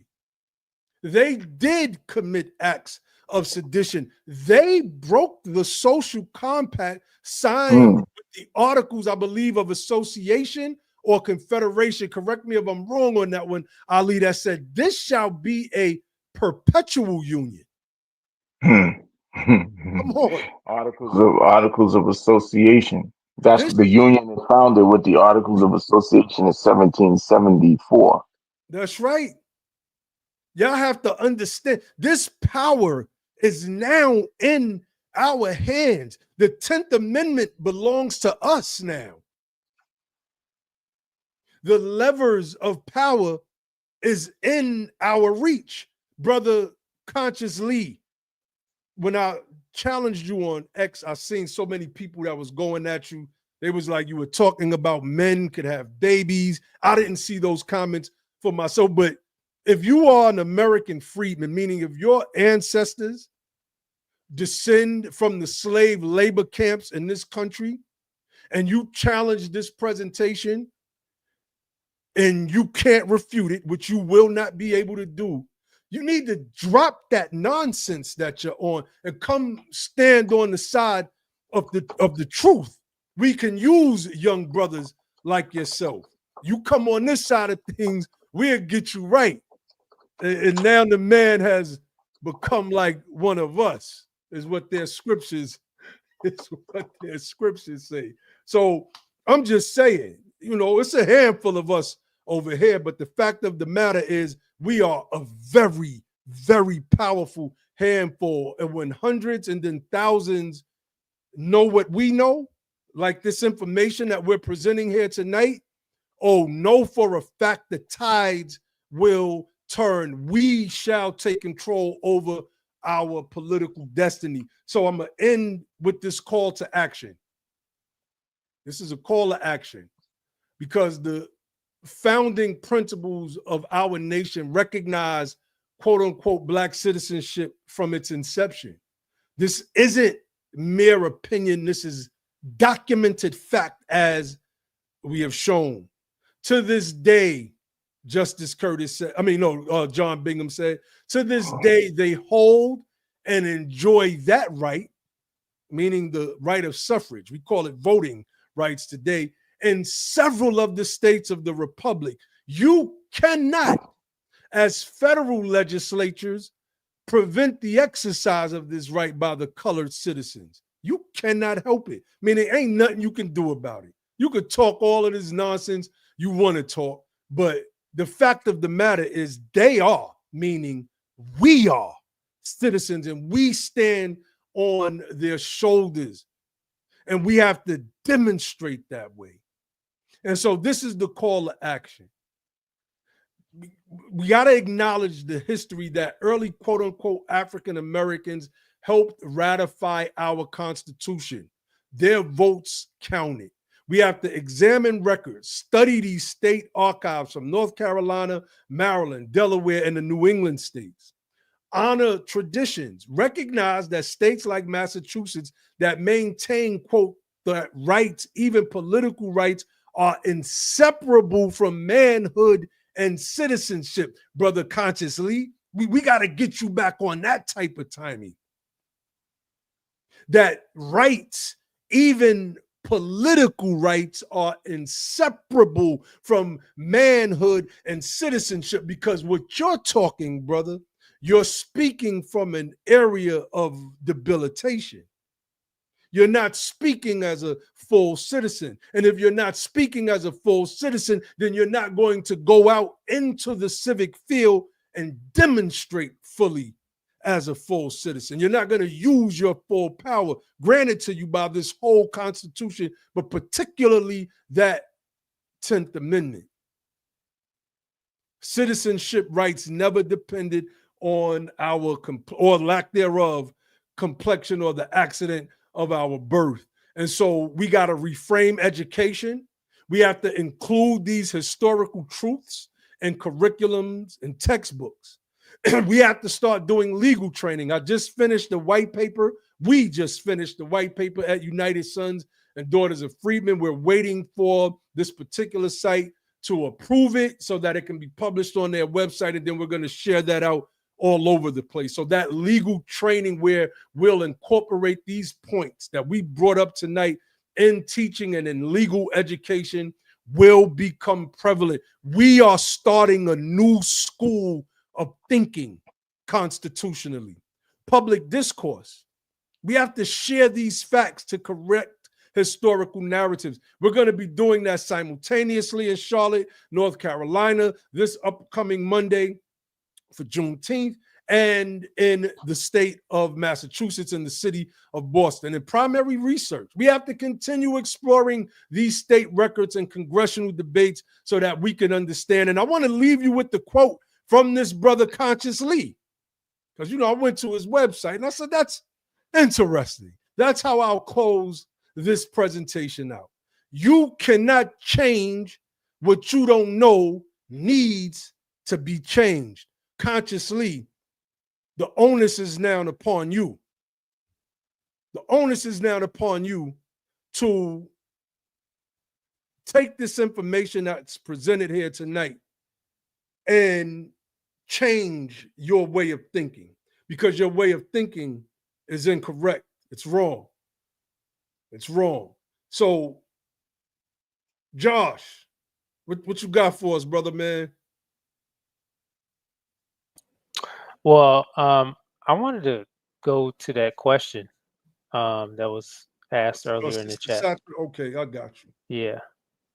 Thanks for the contribution to the platform, Sister Satra. And real quick, Josh, everybody, shoot us a super chat. $ Be the Power is the Cash App. If you like what you're hearing, support the platform. This is what we do on our own time and on our own dime. Although we have a nonprofit in the United Sons and Daughters of Freedmen, we don't get paid to do this. So every contribution helps. So let me read it, Josh, and then you could go ahead. Didn't Douglas state that the Constitution did not approve slavery? It was against slavery. White folks misinterpreted the 3/5 Compromise and our citizenship. What say you? Please explain if you can. Yeah, I mean, she explained it. She did. Definitely. We touched on this already, Sister Satra. You weren't on a little bit earlier, but we read from Frederick Douglass. I believe that may even be in the same speech. Let me see if I can find what the black man wants is a powerful Frederick Douglass speech. Very powerful. And I would say, if you pull up his debate in Glasgow, Douglas debated some white attorney in Glasgow, and they were debating over the Constitution and whether or not the Constitution was a slave document, and he really expounded on a lot of that information in that Glasgow debate or speech. You should pull that up, Frederick Douglass debate in Glasgow, and you'll get all of this stuff that he felt about slavery and the Constitution and the 3/5 Compromise and the Fugitive Slave Clause. He breaks all of that stuff down and explains his position in some really good detail. Yes, indeed. I'm trying to find that direct quote. Let me see. See if I can find it.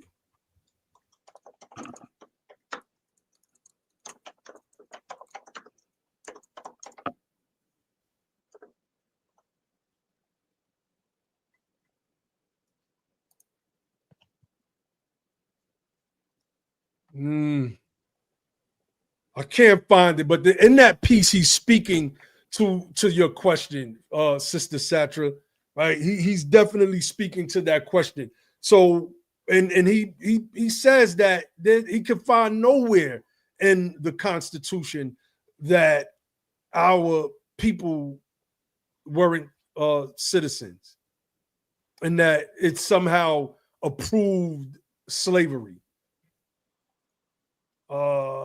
This dude, I'm not paying this society commentary dude no mind. Come on, man. These guys, I'm not gonna entertain it. No need to waste time. We had a pretty good topic today. I would love for Conscious Leader, if you want to come through, Put a comment in the chat. I'll drop the link, and we could go from there.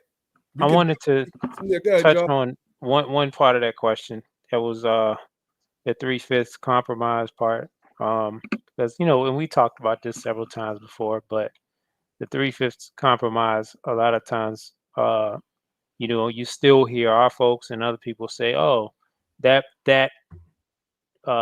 put in the Constitution that we were only 3/5 of a human being," But if the slave owning class had their way, we would be a full. We would be. They would get full. It would be 5/5, right? And it wouldn't have been a compromise. It would have just been 5/5. So that kind of contradicts the idea that they were trying to, get us to be deemed less than a human being. The real thing was about apportionment in Congress. If they wanted us to be counted as a part of the population, as a full, in this full number, right, as one, instead of just 60%. And the reason why was because even though we were not, we were being denied our rights to vote in a lot of places, just through resistance and violence, and which is unconstitutional. Essentially, we were being denied a lot of these rights, and obviously, when you held in bondage, you denied way more rights than that. But they were still getting to count us as a part of the population count, so that when it comes time to see how many representatives you're going to have, those states will get a disproportionately high amount of representatives while not actually representing the populace that they have these people in office for. So no, it didn't have anything to do with 60% of a person. It had to do with trying to get more unfair and underhanded way of getting more power to the slaveholding states. And today we have something similar via what we call prison gerrymandering, where they lock up a bunch of people in the urban centers and they put all the prisons in the red districts. And so then when people go to prison, they can't vote. They're locked up. They stop them from voting, but they still get counted amongst the populace. So you're taking disproportionately freedmen from one area where they're voting blue, and by in majority of freedmen, overwhelmingly, right? And then you put them in a place where the people are voting red. The people voting red, the people that will vote blue are not going to vote blue because they can't vote, but they still get to be counted. So it's the same thing as the slave-owning states. It's the same advantage that the slave-owning states were trying to get through this 3/5 compromise. So in many ways, this is part of the system and a part of the methodology on how the Confederates and now the Neo-Confederates lost the war but won the peace. Yeah, and I'll just add real quick that one of the ways that I like to look at it is a population count, right? And so when you look at the dialogue, the exchanges that were occurring between the people during the time of this is during the time period of the Federalists, where you had the Federalist Papers, right? They were going back and forth about whether or not to adopt the Constitution, whether or not this should be a republic, whether or not it should be a democracy. They were going back and forth about that. They were going back and forth about whether or not the Southern states wanted to actually stay in the Union, or whether they wanted to become independent, sovereign nations of their own accord. Because some of the Southern states actually were contemplating becoming sovereign, independent states away from the United States during this time period. So they were debating that, whether or not the Southern states should stay in. They were debating over democracy versus republic. They were debating over a number of things. And so when you talk about a 3/5 compromise, that compromise came about because those southern states, in their consideration for independence of the United States in that moment, what they were suggesting was that they be able to count their entire slave population for the purposes of representation in Congress. Because if they were able to count their entire slave population, meaning 100% of the entire slave population, for the purposes of representation in Congress, like Josh was just telling you, it would give them a larger representation in Congress than the northern states or the states that did not have a slave population to count in that way. So part of the argument, if you look at it, it became very funny because one of the legislators was raised the point that, hey, wait a minute, I thought you guys were saying that these people were your property, but now you're saying that you're talking about them as if they're actually members of the body politic. But I thought they were property. And if they are property and you want to count your property for the purpose of representation, then what's to stop you from counting your horses and your cows and your shovels and your rakes, right? Because all of that is your property, your houses, right? It can become ridiculous, right? If you think about it, because you're talking about quote unquote property allegedly. And so he exposed the ridiculousness of it all. And what they wound up coming to was this compromise, right? To keep them in the Union because they were really considering leaving the Union. The compromise was, look, we'll allow you to count 3/5 of the enslaved population. This is not 3/5 of a human being. This is 3/5 or 60% of the enslaved population. You want to count all of them because, you know, if you count all of them, you'll get that much more representatives in Congress and you'll be that much more powerful in Congress than the states that don't have as many.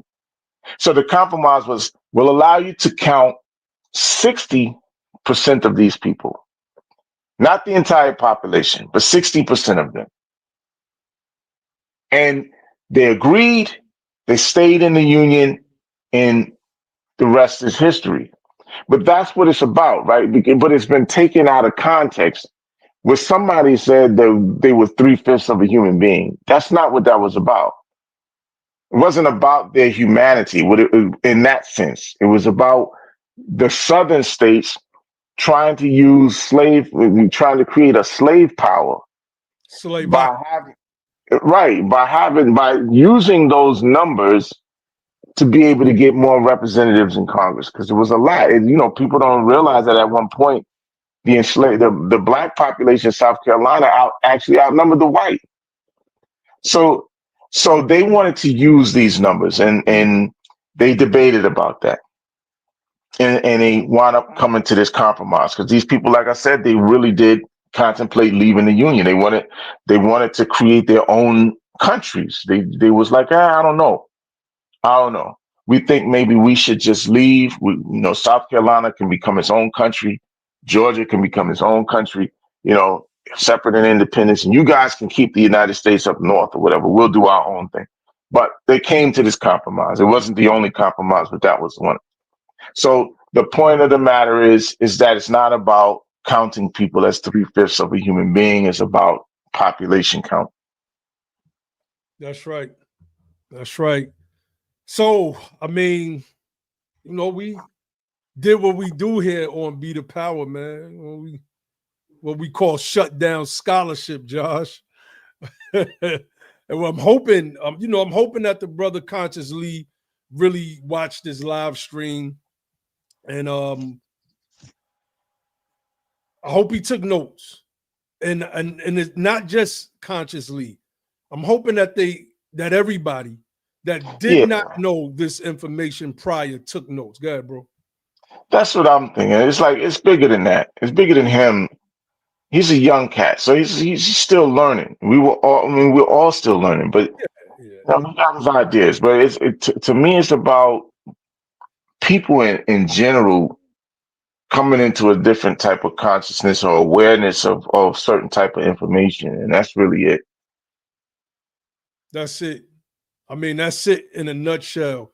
And we need that because we have to, like I said earlier, and like I say all the time, take our political destiny into our own hands. So long as we're pushing agendas, I don't care whose agenda it is, because you can't say, on the one hand, those of us who agree with deportation of illegal immigrants are somehow promoting white supremacist talking points. But the other wing of white supremacy is, is the ones that are saying that men can have babies. They are the ones that are dyeing their hair purple and green and divesting from men so that families cannot be built. If white supremacy is the thing that's supposed to be a hindrance to our people, then you represent that, brother. I don't think that you realize that, but you do. But you do. So what we do over here is we're not a part of any of these parties. We go where our interests are aligned. And right now, it is not in the best interest of American freedmen to keep allowing millions and millions of illegal or legal immigrants to keep coming over here to suck up the resources. Matter of fact, go ahead, bro. I'm going to find this remittance piece and post that up and show people just how much money is leaving out of the American economy. Wow. Yeah, I just wanted to kind of touch on what's been going on in terms of these people raising up against the police powers of the state. And to me, it's insane. What it looks like to me is there are a bunch of people who are trying to overthrow the government. That's the way it looks to me. That's the way it feels to me, is the direction that this is going. And it's like, these are people who are anarchists, right? They don't want to acknowledge the power or the authority of the state, all while at the same time trying to become citizens of the state. It's kind of retarded when you think about it all. It's retarded, it's contradictory, it's nothing in terms of resemblance. It compares in no kind of way to what happened with our people in this country. Our people were not immigrants. Our people did not voluntarily, those of us whose ancestors came from Africa, I'm not talking about the Indians, right? Those of us who acknowledge our African ancestry and that they were forced across the Atlantic here for the purpose of slave labor. Those are not immigrants and they didn't choose to come here. To me, the term immigrant is something that you use for people who leave of their own accord to come to another place. Immigrant, migrant, whatever the case is, that's not what this was. These are people, like they say in the historical records, who were imported. These are people who were imported. These are not immigrants, they were imports. You follow? Import is a much more suitable terminology. They were imports into the United States or into the colonial Americas, etc. That's what it was. This is not no immigrant story.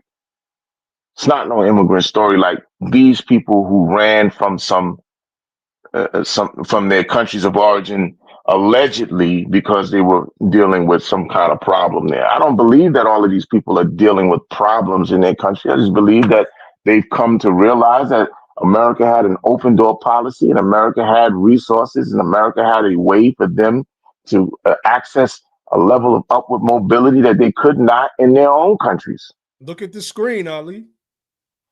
Outgoing remittances from United States to other countries. Mexico sends out the largest and has sent out the largest remittances, $28.1 billion. China is next at $15.4 billion. Nigeria, $5.7 billion. Those are them Nigerians down there in Texas. You know, where those alleged tribes are from that people claim that they're securing on Twitter /X. Why?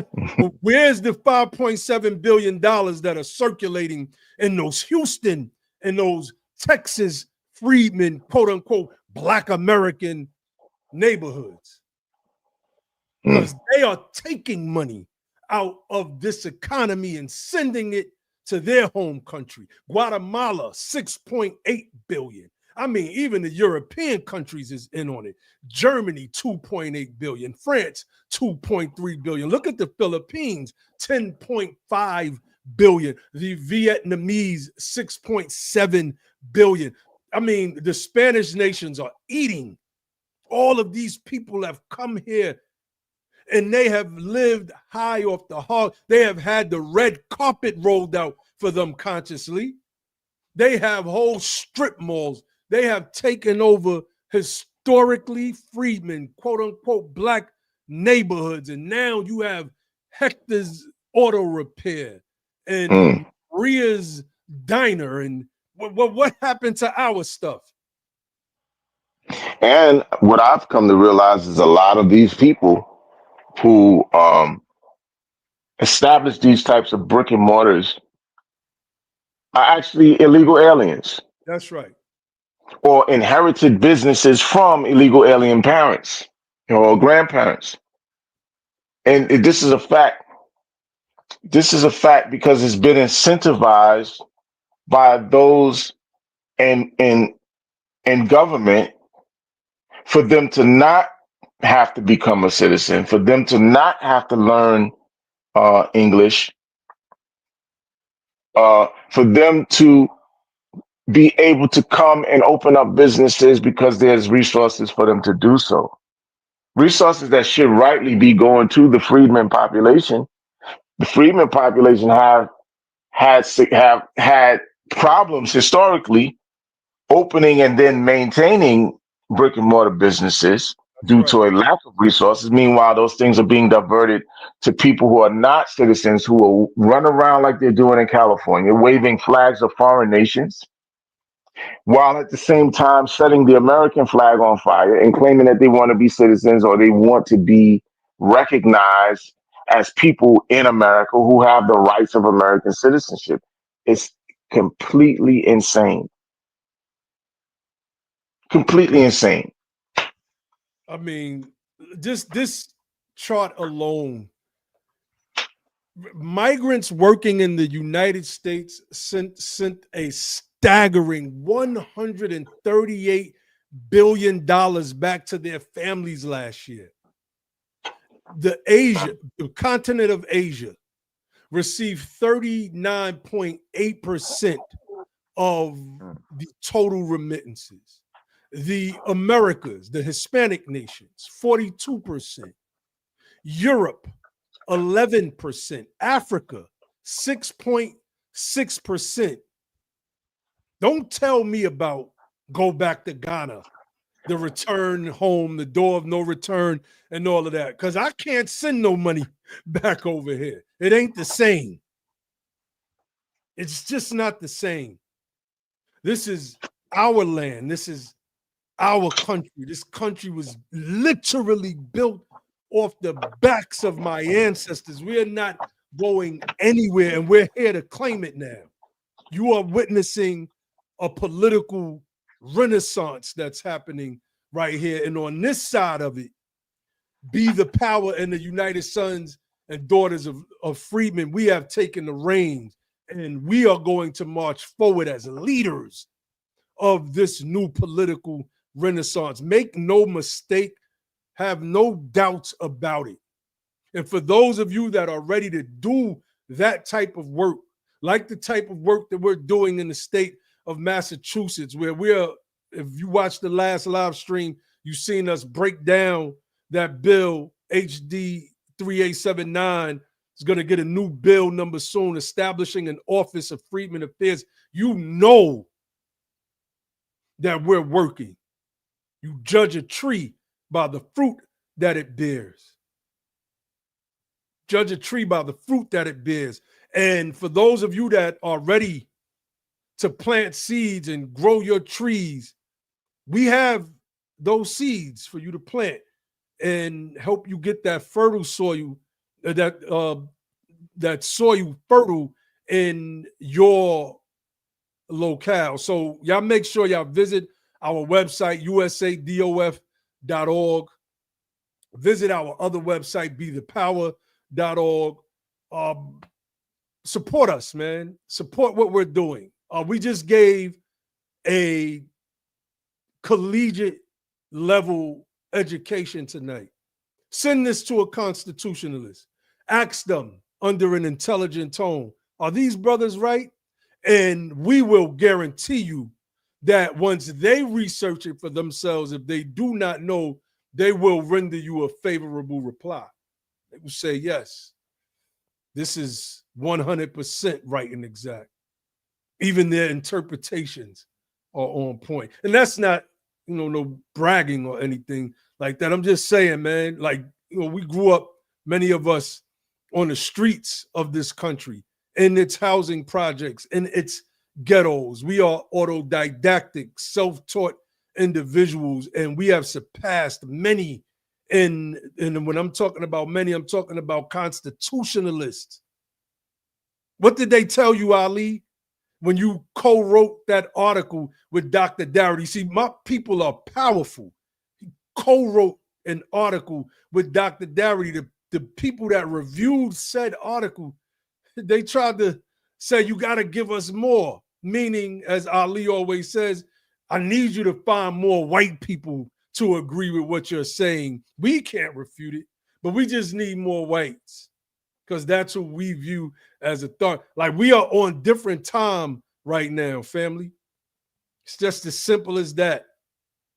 And every once in the blue, we could brag a little bit, pop some shit. Go ahead, Ali. Pop some shit. No, but yeah, that's what I thought about it. Yeah, man. They want people to, I mean, man, that's what it is. They respect their authority. Like, you can't be mad at that. It is what it is. It is what it is. But they couldn't prove it wrong. They couldn't prove it wrong. And matter of fact, let me I'm gonna share with y'all the white paper. Should I share it, Ali, or should I wait? Put the link in the chat, let everybody read it now. I will wait for a minute. Just give it a second. We're gonna give it a second. We're waiting for it to be reviewed. It is the most thorough thing, one of the most thoroughest pieces of scholarship that we've put together as Be the Power and United Sons and Daughters of Freedmen, man. It's powerful piece, man. And can't wait for it to get published, man. We got 352 people on X watching right now. I just need y'all to any questions or anything like that? Anybody got any questions? Ain't no more questions. Okay. Salute to the trolls. They're becoming a forgotten class. No one can forget the trolls. Y'all stay trolling. That's all y'all do. Judicially affirmed said, today, nobody but my barber black. What happened to our Freedmen businesses? That's right, brother. He also said, I remember when everything and everyone in my community was black. Trash man, gardener, milkman, meat man, mechanic, contractor, plumber, everybody, preacher, teacher, karate instructor. What happened to us? This is due to disinvestment. That's why I don't be trying to hear all of these people with their pull yourself up by the bootstrap platitude nonsense. I know what the data says. I know the testimonies of my people. I travel through these places. I talk to my people. I jump out on a corner and just go stand in South Carolina somewhere, or Charlotte, or Atlanta, and just talk. What's going on, man? How you doing, man? Hey, I'm just out here trying to make it. It's like, well, how did this come about? And they start telling you their story. what's up with your parents? Oh man, you know, my parents were straight, you know, then my mother died or my father died and things went downhill or they got divorced, yada, yada, yada. What happens is we don't have an infusion of capital for our people. It's been going to the illegal immigrants. And we know it because they build whole strip malls through Georgia. Just look at the construction sites. Pull up right now. Go to ChatGPT. I want everybody that has ChatGPT to put in comparative analysis. What is the representation of Hispanic construction workers compared to Black construction workers? And watch what comes up. I want you to do another comparative analysis. What is the percentage of hospice and healthcare workers that are Hispanic versus those who are Black, American freedmen, which those numbers are not disaggregated, right? Let me see if I can pull this up.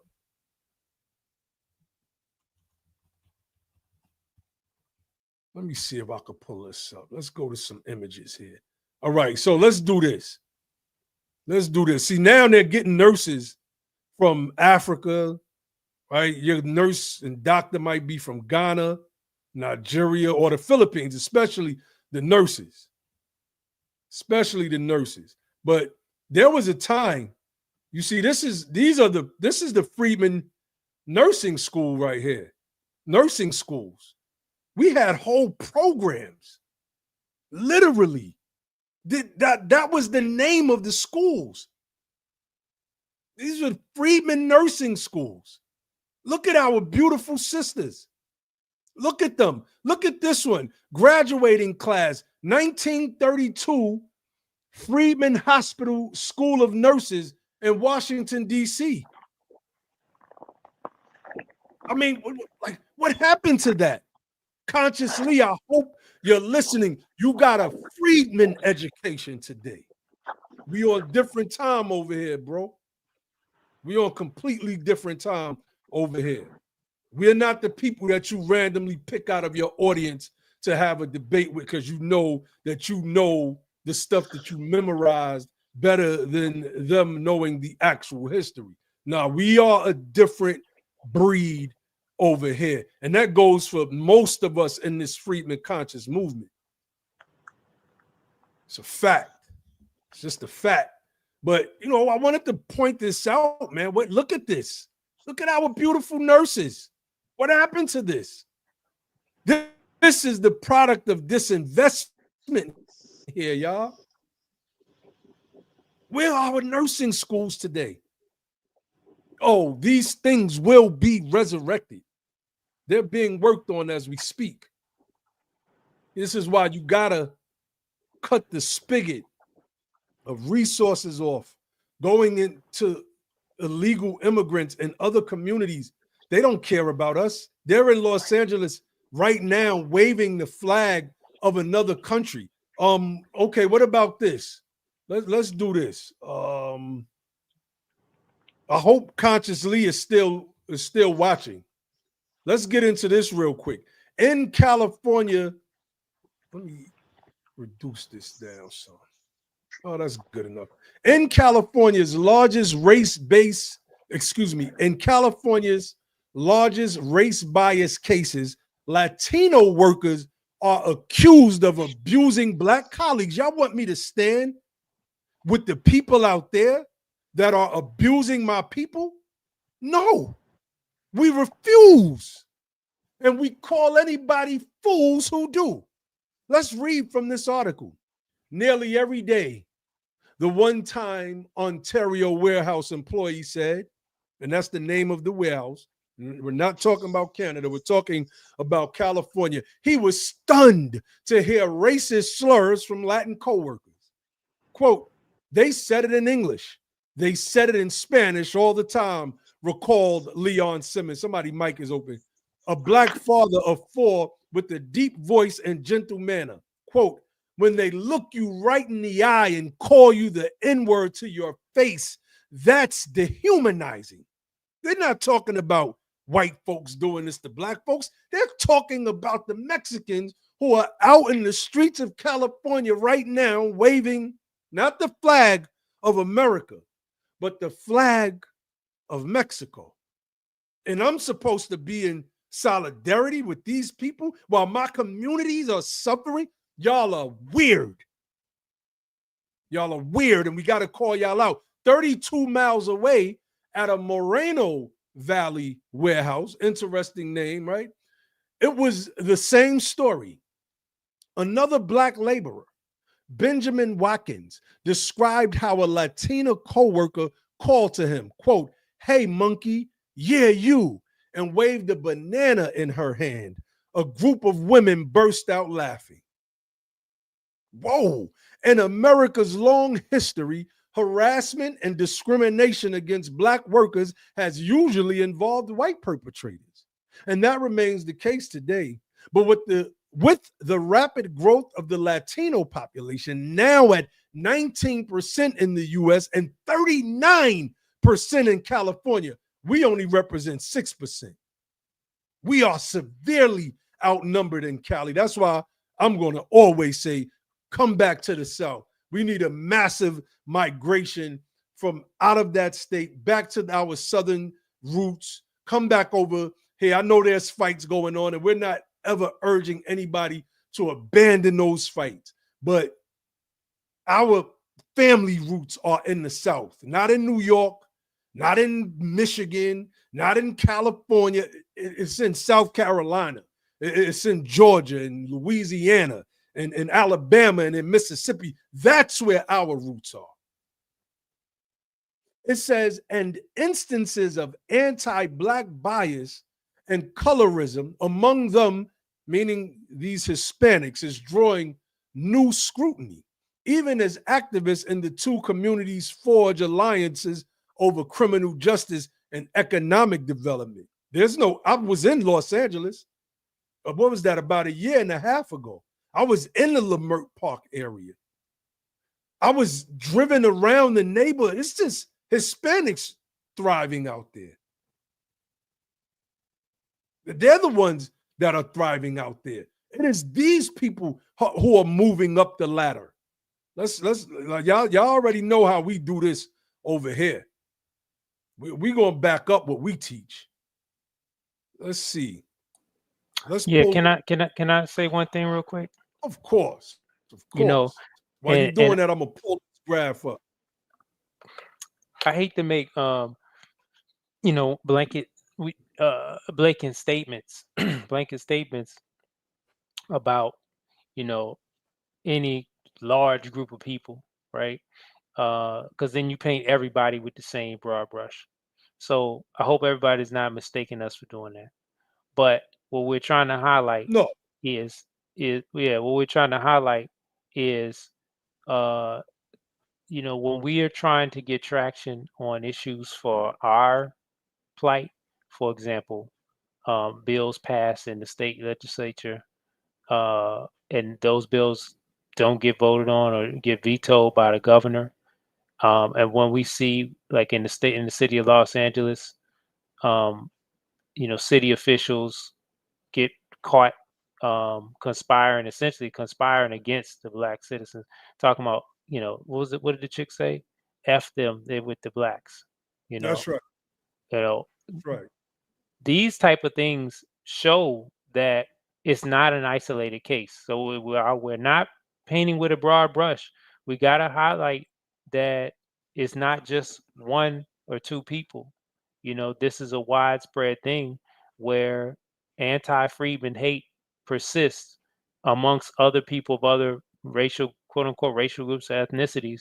And again, it's not isolated, and it's widespread.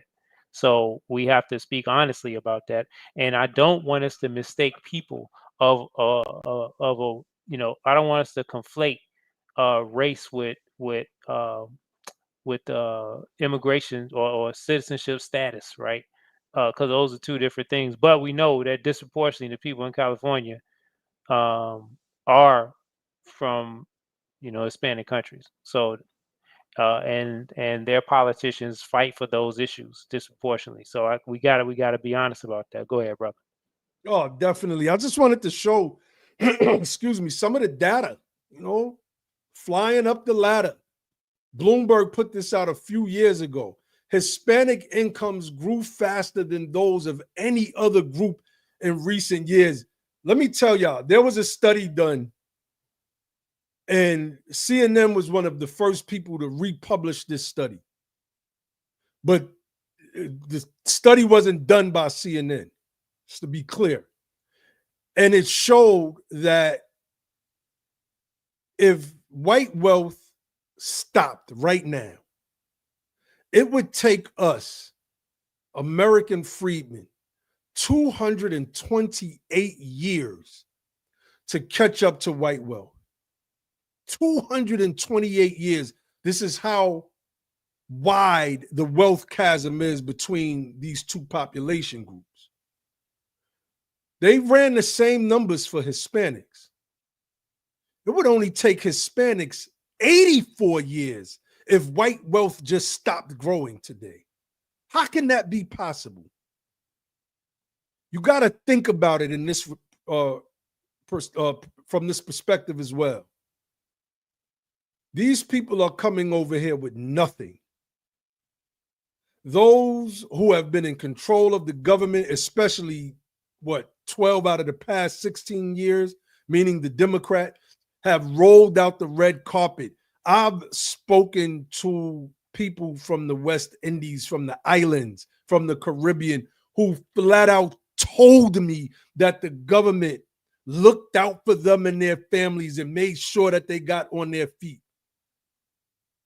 Handouts and hand-ups. That's why I don't listen to those people that be like, oh, we can do it. We can get the resources and do this and do that. And we don't need the government's man, listen. The government is helping them people. They're helping them. They're rolling the red carpet out for them. Don't tell me that I don't need that. You can't. I won't let you. We could agree on a bunch of other stuff, but I won't let you tell me that. Because when I'm driving through these cities in the South, like my brother Ali will tell you in Jersey, all we see is Hispanic shops everywhere. The barbershop connected to the salon, connected to the supermarket, connected to the clothing store, the flower shop, etc. It's all over the South. I don't see any of that in a cluster. Don't get me wrong. I see Freedmen businesses, but I don't see clusters of Freedmen businesses. Those community development, what are they called? The CDFIs, Community Development Fund Initiatives, I believe they're called. That money is going to Hispanics. American freedmen aren't touching that money. The politicians, they're getting their hands on it, the black politicians in these southern states and cities, but they're looking out for their people while the rest of our people suffer. They're looking out for their people. Now we have to turn the tide. There's no way that look at this chart. Bloomberg put this out. Hispanic incomes grew faster than those of any other group in recent years. Estimated percentage growth in median household income between 2014 and 2019. We've been here from day one. Don't tell me, oh, the Mexicans do jobs that y'all don't want to do. What jobs are those? Because Roy Beck, whom we interviewed right here on the Be the Power platform, that wrote the book, The Back of the Higher Line, highlighted in his book that our people were doing that field work and that those greedy corporations realized that they can pay Mexicans cheap.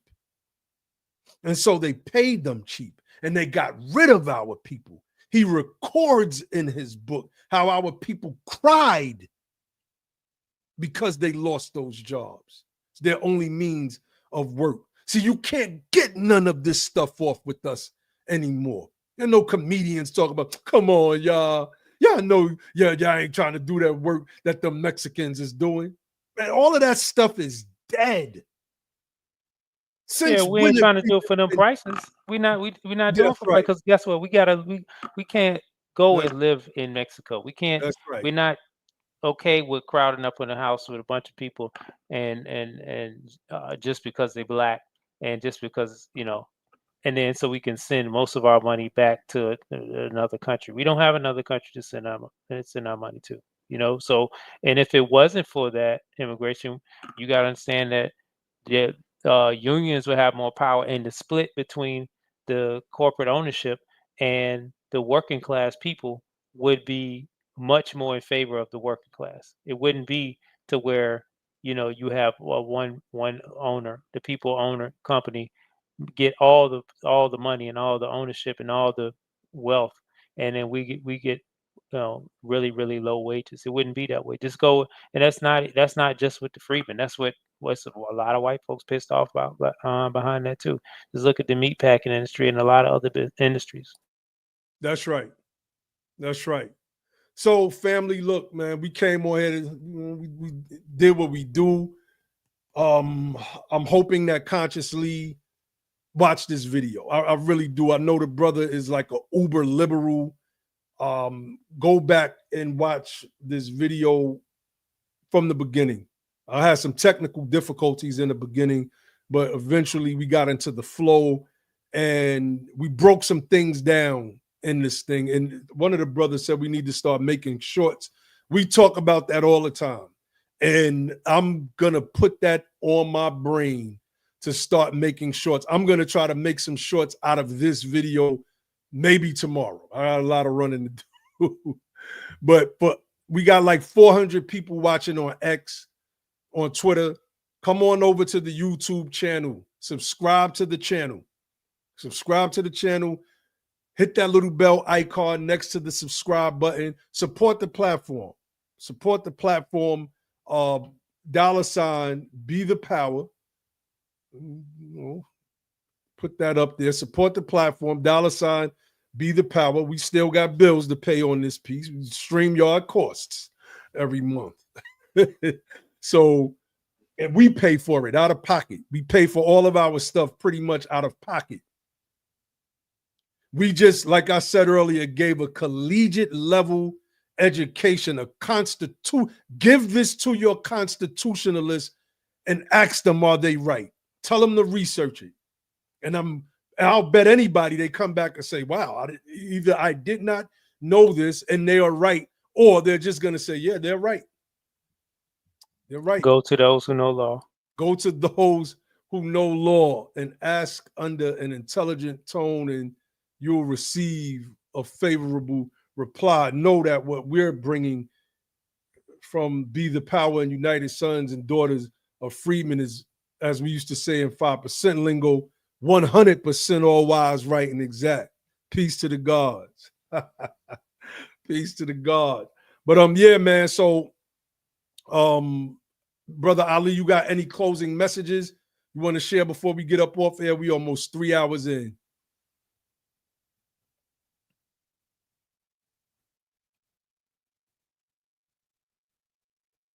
Yeah, I don't know. Brother Josh.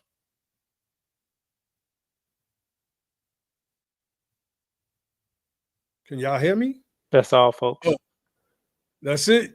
That's all, folks. That's it. We came, we saw, we do what we do. We shut it down. Ali, where you at, bro?